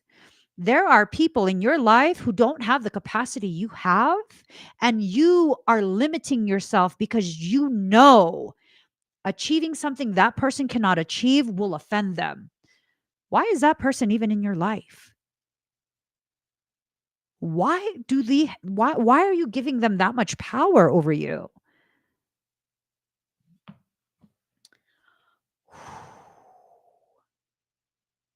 Some of you are going to be like, "Oh, but they're my friend.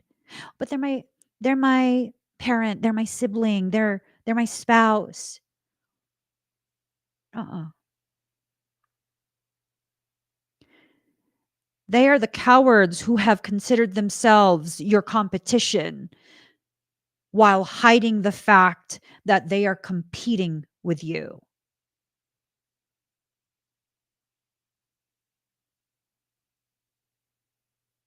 Let that sink in. You're over here being supportive and accommodating their needs, their preferences, yet they're over there competing with you, quietly, secretly hoping for you to fail just because they don't want you to do better than they do. Yeah. I used to have the time and the energy to accommodate those kind of people. Now I'm kind of just like, gather all your little crystals. You go down the block. You make a left on that street with a big tree, and then you go down 2 blocks and make a right. And at the end of that cul-de-sac is where you'll find you have me fucked up. I don't give a shit what you want. I don't give a shit what you need. Don't be a part of my life if you can't celebrate my successes and support me when I feel as though I'm failing, because that is what I offer people I love. And if you can't reciprocate that, no, you don't have to, but also no, you don't have to be a part of my life either. I don't need to reserve a spot for you at my table, because when I'm going to have a meal to celebrate, I want to enjoy that meal. I want to savor it. I want to savor it in the presence of good company. I don't want someone at my table who's going to complain about every little thing. Because it's not good? No, because you're a complainer and you don't like other people being happy until you give them permission to. I'm good off that. I'm good off that. Hell no. I've had too many people in my life like that. I'm good. Your insecurity is for you to solve. But I mean, what if you make them insecure? By being me? Did did you not see the picture I showed earlier where I was fucked up in my face? No makeup. Squatted over trying to give myself a pep talk. Do you, how am I creating someone else's insecurity? Oh, that's right. Because they are covert competitors. I was unaware they were trying to compete with me. That's how they created their own insecurity. I fully believe we all have space to succeed. I don't see people as my competition. You know, my kid was brushing his teeth last night and I was over there moisturizing the shit out of my face. I was like moisturizing so hardcore. And then I don't know how we came up with it, but he began talking about competition. And then he goes, "You're very competitive, mommy." And I was like, "Yes and no. Like, I'm not competitive with other people." Oh, he was asking about why am I trying to build so much muscle? And then he was like, um, "Because you're competitive." And I was like, "Yes, yes, I'm competitive." And then I had to make sure I clarified, I don't just compete with people. I'm competitive for a competition. And he goes, "Oh, so you're trying to build bigger muscle and be against other people with no muscle." And I said, "No, that's not competition.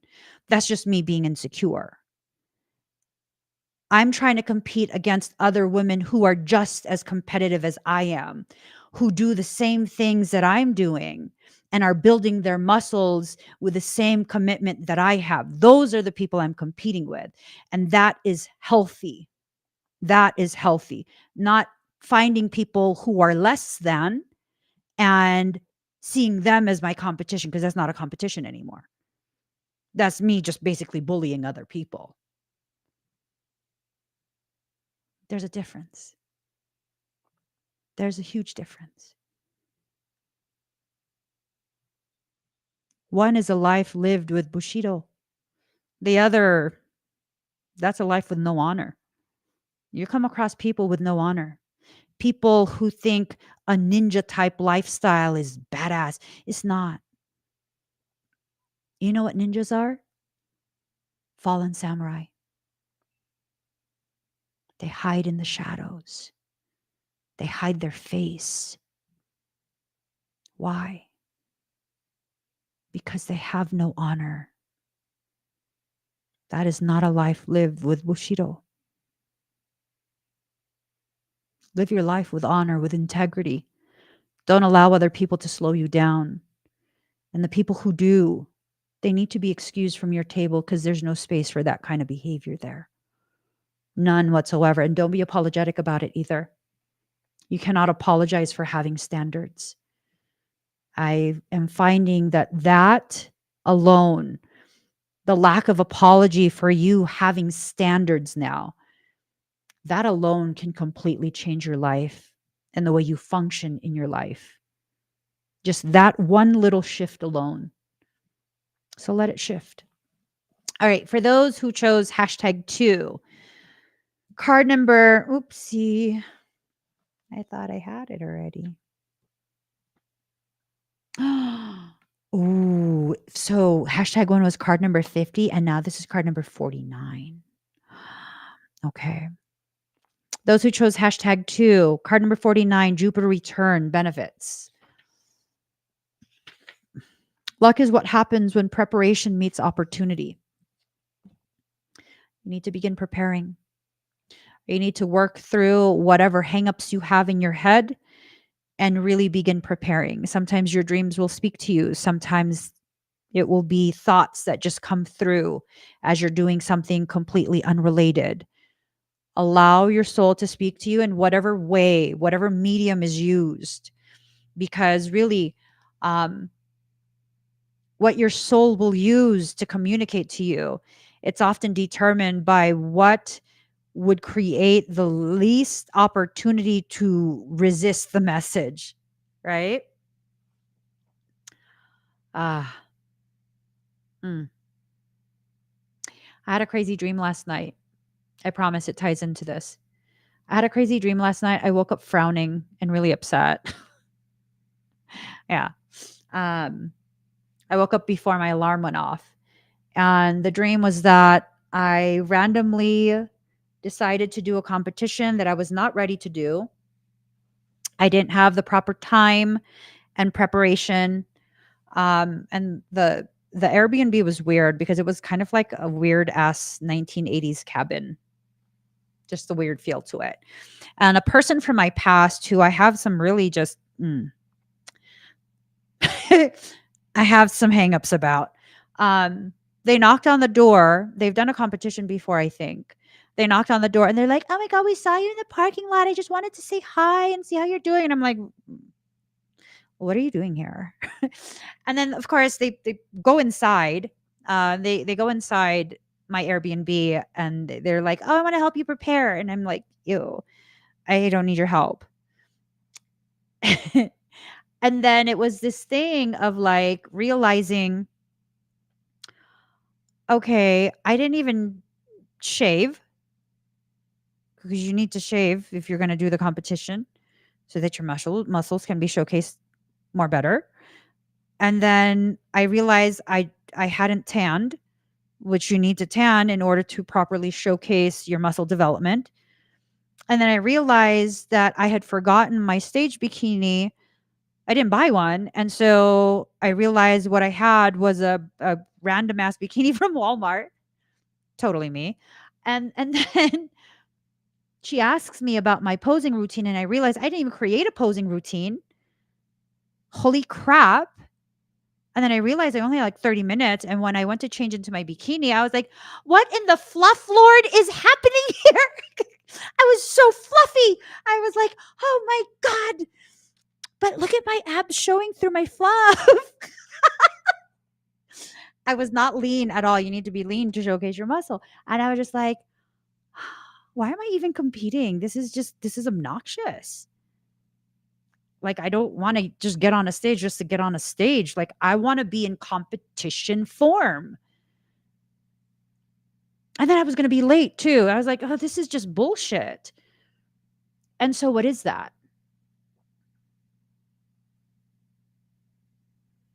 All the things that I am subconsciously worried about, not being properly prepared, and thus negatively impacting my chances of success.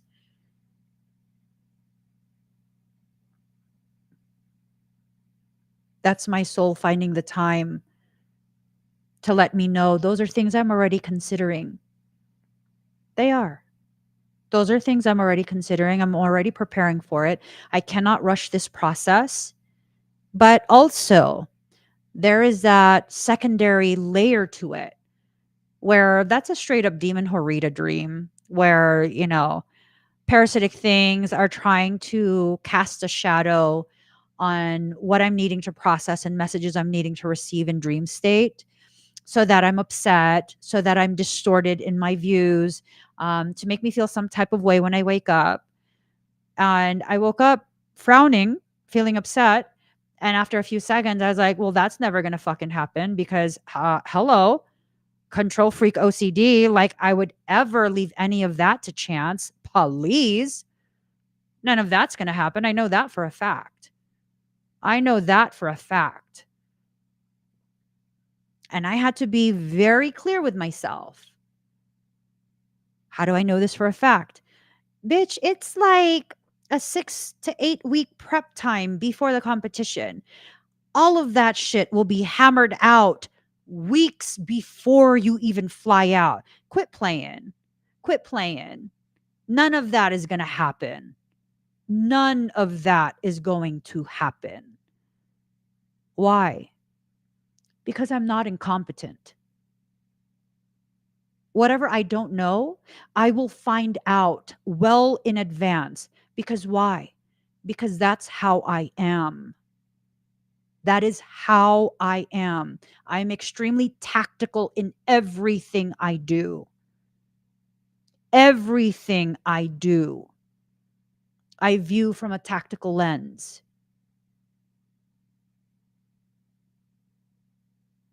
So that's basically my soul letting me know I'm wasting time, energy, and effort worrying about things that I need not worry about because of my character. Those will not be a concern. Your soul will communicate to you in whatever medium it can communicate to you without you creating distortions. But you have to be willing to pay attention. You have to be willing to see it a little bit further back. If you're totally zoomed in to specific details, I mean, you're not going to see the big picture. You're not going to see what your soul is trying to communicate to you. And I think for some of us, that's the actual message, that you're not seeing what soul is communicating to you because you've become so afraid.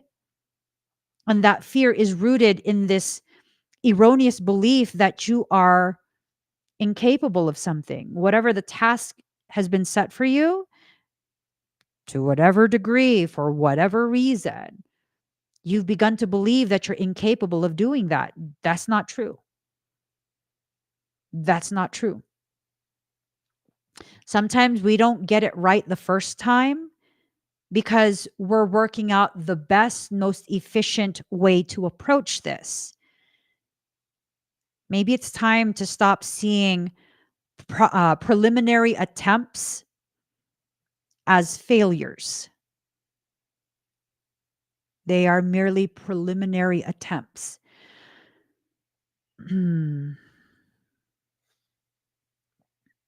Okay. Jupiter return occurs every 12 years. This marks a time the largest and most expansive of planets returns to the original place of when you were born. Turning up this card indicates a period when doors are open to you and obstacles are lifted.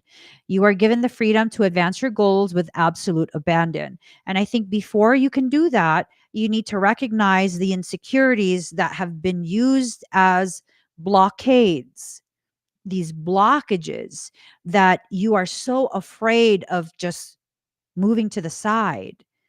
Like, just move it to the side. You don't have to blow it up or anything like that. Just scooch over it. Just scooch past. Okay. It suggests you will soon be entering a time where you encounter less resistance and life should flow much easier. This card is the green light that gives the go ahead. All paths are now clearing, and you are to take the utmost advantage of this. So, this is telling me for many of you, most of you, you've done all the work that needs to be done. And now you need to take the steps to progress forward. You already laid the groundwork, you took care of the little details, right? So if we're relating this to the dream that I shared, okay, I already did all the prep work, meaning I did all the workouts. I already shaved. I already tanned. I already selected a swimsuit and a second swimsuit for just in case, because that's how you guys, I have OCD. I have OCD, tactical OCD. I will have an extra just in case. And now it's a green light. All I need to do is put everything on and then go to the actual competition and apply what I planned. That's it. That's all you have to do. You're already working through everything. Goals or plans you started more than a decade ago will begin to bear fruit, either right now or at least very soon. Something very good is about to emerge from the debris of the past. It could be a thing you felt you lost or something that did not work out exactly as you hoped. It may even be a plan you have forgotten about that once again comes into your life to make some remarkable changes and advances. In short, the Jupiter return card implies good fortune and prosperity in many areas, not just financial or material. Dreams manifest into reality at this time. Gifts flow in easily. It's also a time to be aware of how you approach matters of your own spirituality, faith, and destiny. There is a rapidness to Jupiter, so it's important to grab a hold of anything that surfaces. You're being given You are being given all sorts of different opportunities. And I don't even know if you realize these are opportunities. The moment you sense that this is an opportunity, just grab onto it and hold on to it for a short bit. Okay. Allow yourself time to kind of process, like, okay, what could this mean? Is this really an opportunity? What should I do about this? Does this feel fully aligned? Um, what's the best course of action? Like, really allowing yourself time to process. This is not a good time to get carried away, though. See what I'm saying? Slow down a little bit. It's a time, it's always important with Jupiter to keep a clear head. Let's see. This card marks a stage when you are to receive opportunities and then rewards. This is a time many areas of your life begin to bear fruit. The only negative to this card is that it's not a good time to indulge or become reckless with anything. Don't think that just because you're hearing good things, you can wild out and do some cycle of sabotage. You're going to mess up your whole process. Okay? It can indicate too much of a good thing or of being overly confident things will work out on their own. No, you always have to have a hand in what you are working on. You have to be involved in all aspects of your life. So your soul is already taking care of the protection. Your soul is already taking care of the correction. Now you can be fully focused in the other things that need you, the human you. The protection and the correction, that's being dealt with by the spirit you, the soul part of you. So no matter what, every aspect of your life is being handled by you. Um, Like Saturn return, only hard work with perseverance will bring the payoffs. It's time to take a broader reach and to show gratitude. See the possibilities. Trust in your fortune and give thanks to the gods. Making light of a situation and realizing it's not as bad as it seems is the best approach. In fact, something will be rescued from the darkness. Mhm. I'm sorry, Michael's having a conversation with me.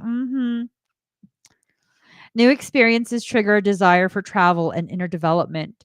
Communications with angels and higher spirits are more possible now. Higher education calls to you. Publishing your ideas or bringing them before the public are a probability. Relax, let go of control, and allow things to unfold. But be present. Be present. Be involved. Be wise and pay attention. Don't take your eyes off the prize. You are in a kingly or queenly place right now. Bigger goals and plans now rule your life. It is time to put laziness aside and buckle down for some dramatic changes, mostly positive. Great fortune is ahead of you, so don't back away from it and proceed from the dream in an outward way. Um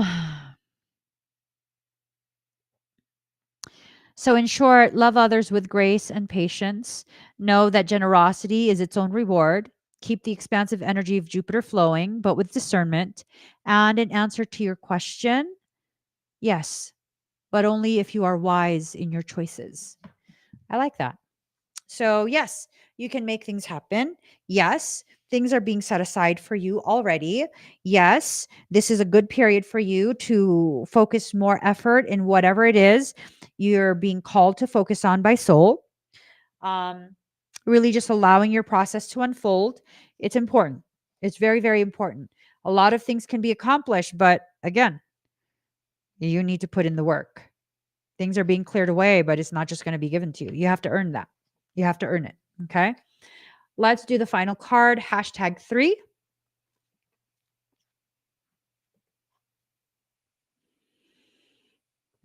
All right. #3. Card number 8, Chiron, healing. The wound is the place where the light enters you. I think for some of you, the wound is the place where your light escapes and is presented to the rest of the world. Healing must take place before you're able to deal with your matter. Chiron is not a planet, but a comet with a unique orbit that travels through the entire zodiac over approximately 51 years. Chiron is a Greek word for man horse. In myth, Chiron the centaur, the wisest of all creatures, was a wounded healer and self enlightened shaman. He was wounded in the flank and was almost crippled, but was rehabilitated from his wounds and sickness to pursue the healing arts through the guidance of Apollo, god of light. For astrologers, Chiron has a special purpose as a bridge between the inner and outer planets, a bridge between the animal and the human, the wisdom that lies in both life forms. In the chart, Chiron's place shows transition, linking the mundane to the extraordinary. This heavenly body takes us on a journey through our darkness, where we pass through to the next side with strengths we did not realize we had until we passed through that black place. So, for those who chose #3, part of the reason you're going through the things you're going through is quite possibly because that's the only way. The juxtaposition of opposing polarities is the only way for you to gain greater clarity and understanding of the gravity of what you've accomplished and what you are here to actually do. Let's see. Chiron has a relationship to the two astrological signs of Virgo and Sagittarius. Chiron lords over matters of health, illness, and disease, and especially how they relate to our personal journey through life. One must see darkness before there is light. One must experience sickness before there is lasting health. Chiron also represents resurrection, so has some relationship to the Christ figure as the wounded healer. This is a card of great transformation. Therefore, in many ways, you are rising from the swamps. Ooh.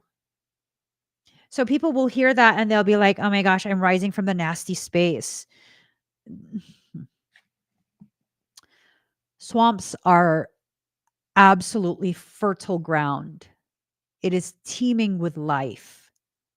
So much life in swamps. You are rising from a space of creation and abundance, a space of fertility.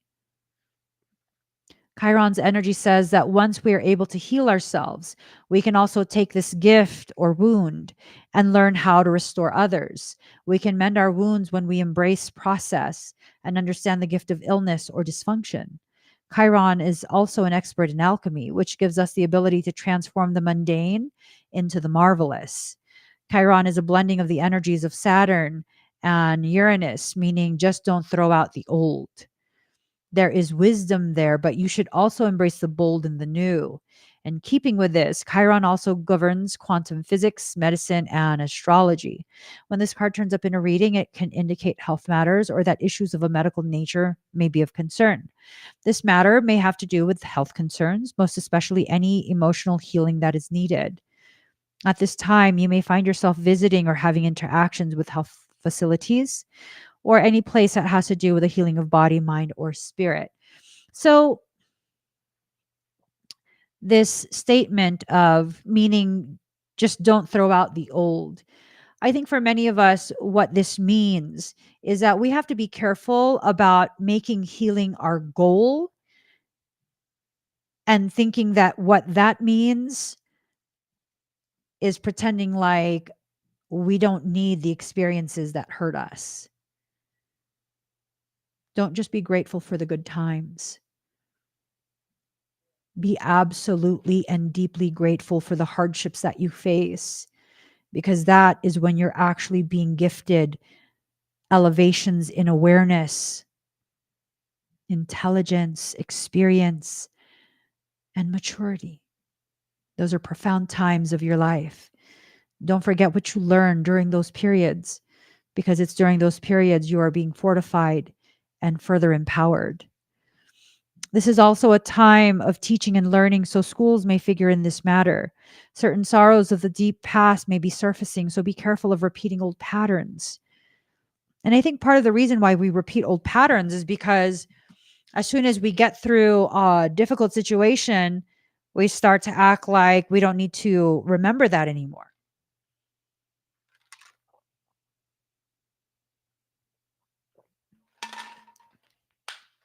If you forget either what you've learned or what you've been through to learn that, there's a very high likelihood you will repeat that. there's a very high likelihood you will repeat that cycle. So, no, don't keep living that in your present, but never forget what you've been through. The symbol for Chiron is a key, and this card says you have the key to open the right doors at your asking. To do this, you will have to work with the wounded or the downtrodden in some way. So, if this is true, it's now time to save yourself. It's now time to save yourself and others. You have the key. And I think part of how you're going to save others is by utilizing your key to unlock the pathways that are meant to be traveled by you and leaving that door open for someone else to follow after you if they so choose. You are not responsible for other people's journey, but it's a very powerful and beautiful thing to be willing to share the pathway that you used. It's very powerful and it's very beautiful. But don't confuse it, please.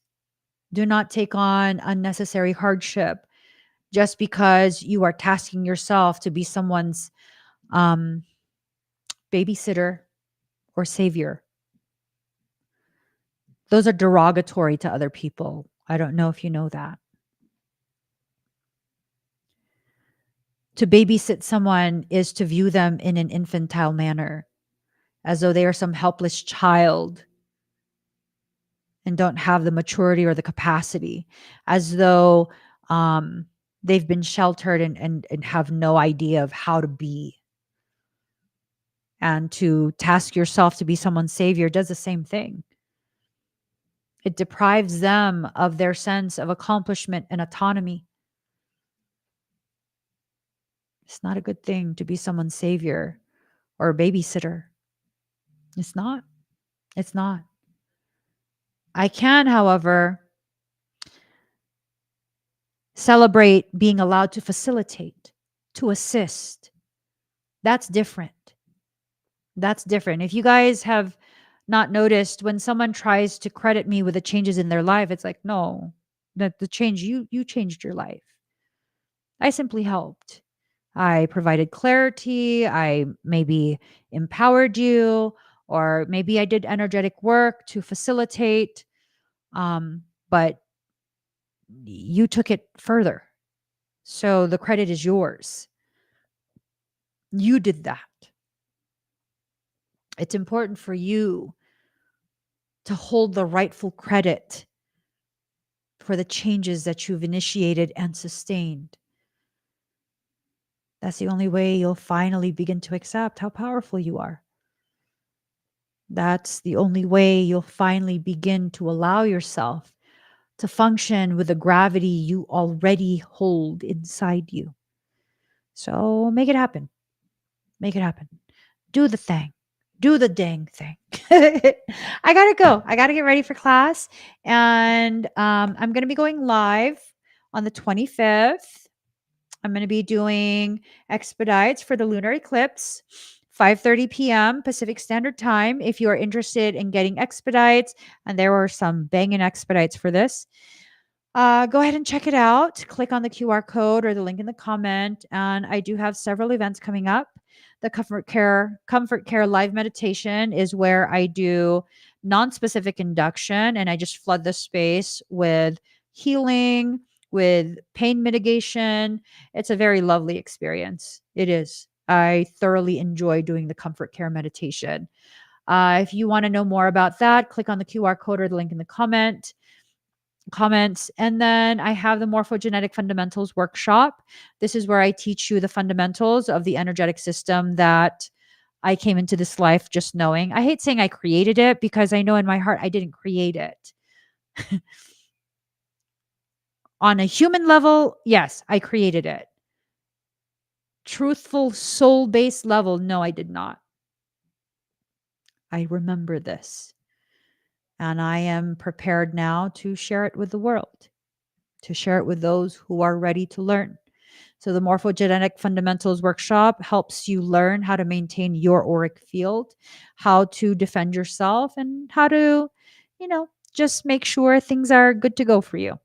And last but not least, the soul-based business mentorship. This is one of my most favorite types of sessions to do.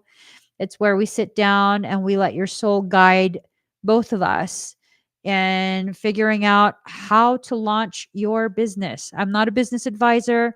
This is a clairsentient reading. I'm typically not using cards. I'm full on communicating with your soul and expressing these messages. I'm just being used as a conduit to deliver messages, instructions from your soul. And I'll share this. A good friend of mine who I did a soul-based business mentorship with several years back, he was in a difficult space. He was trying to create opportunities for himself. He presented me with the information and I shared with him what his soul was communicating.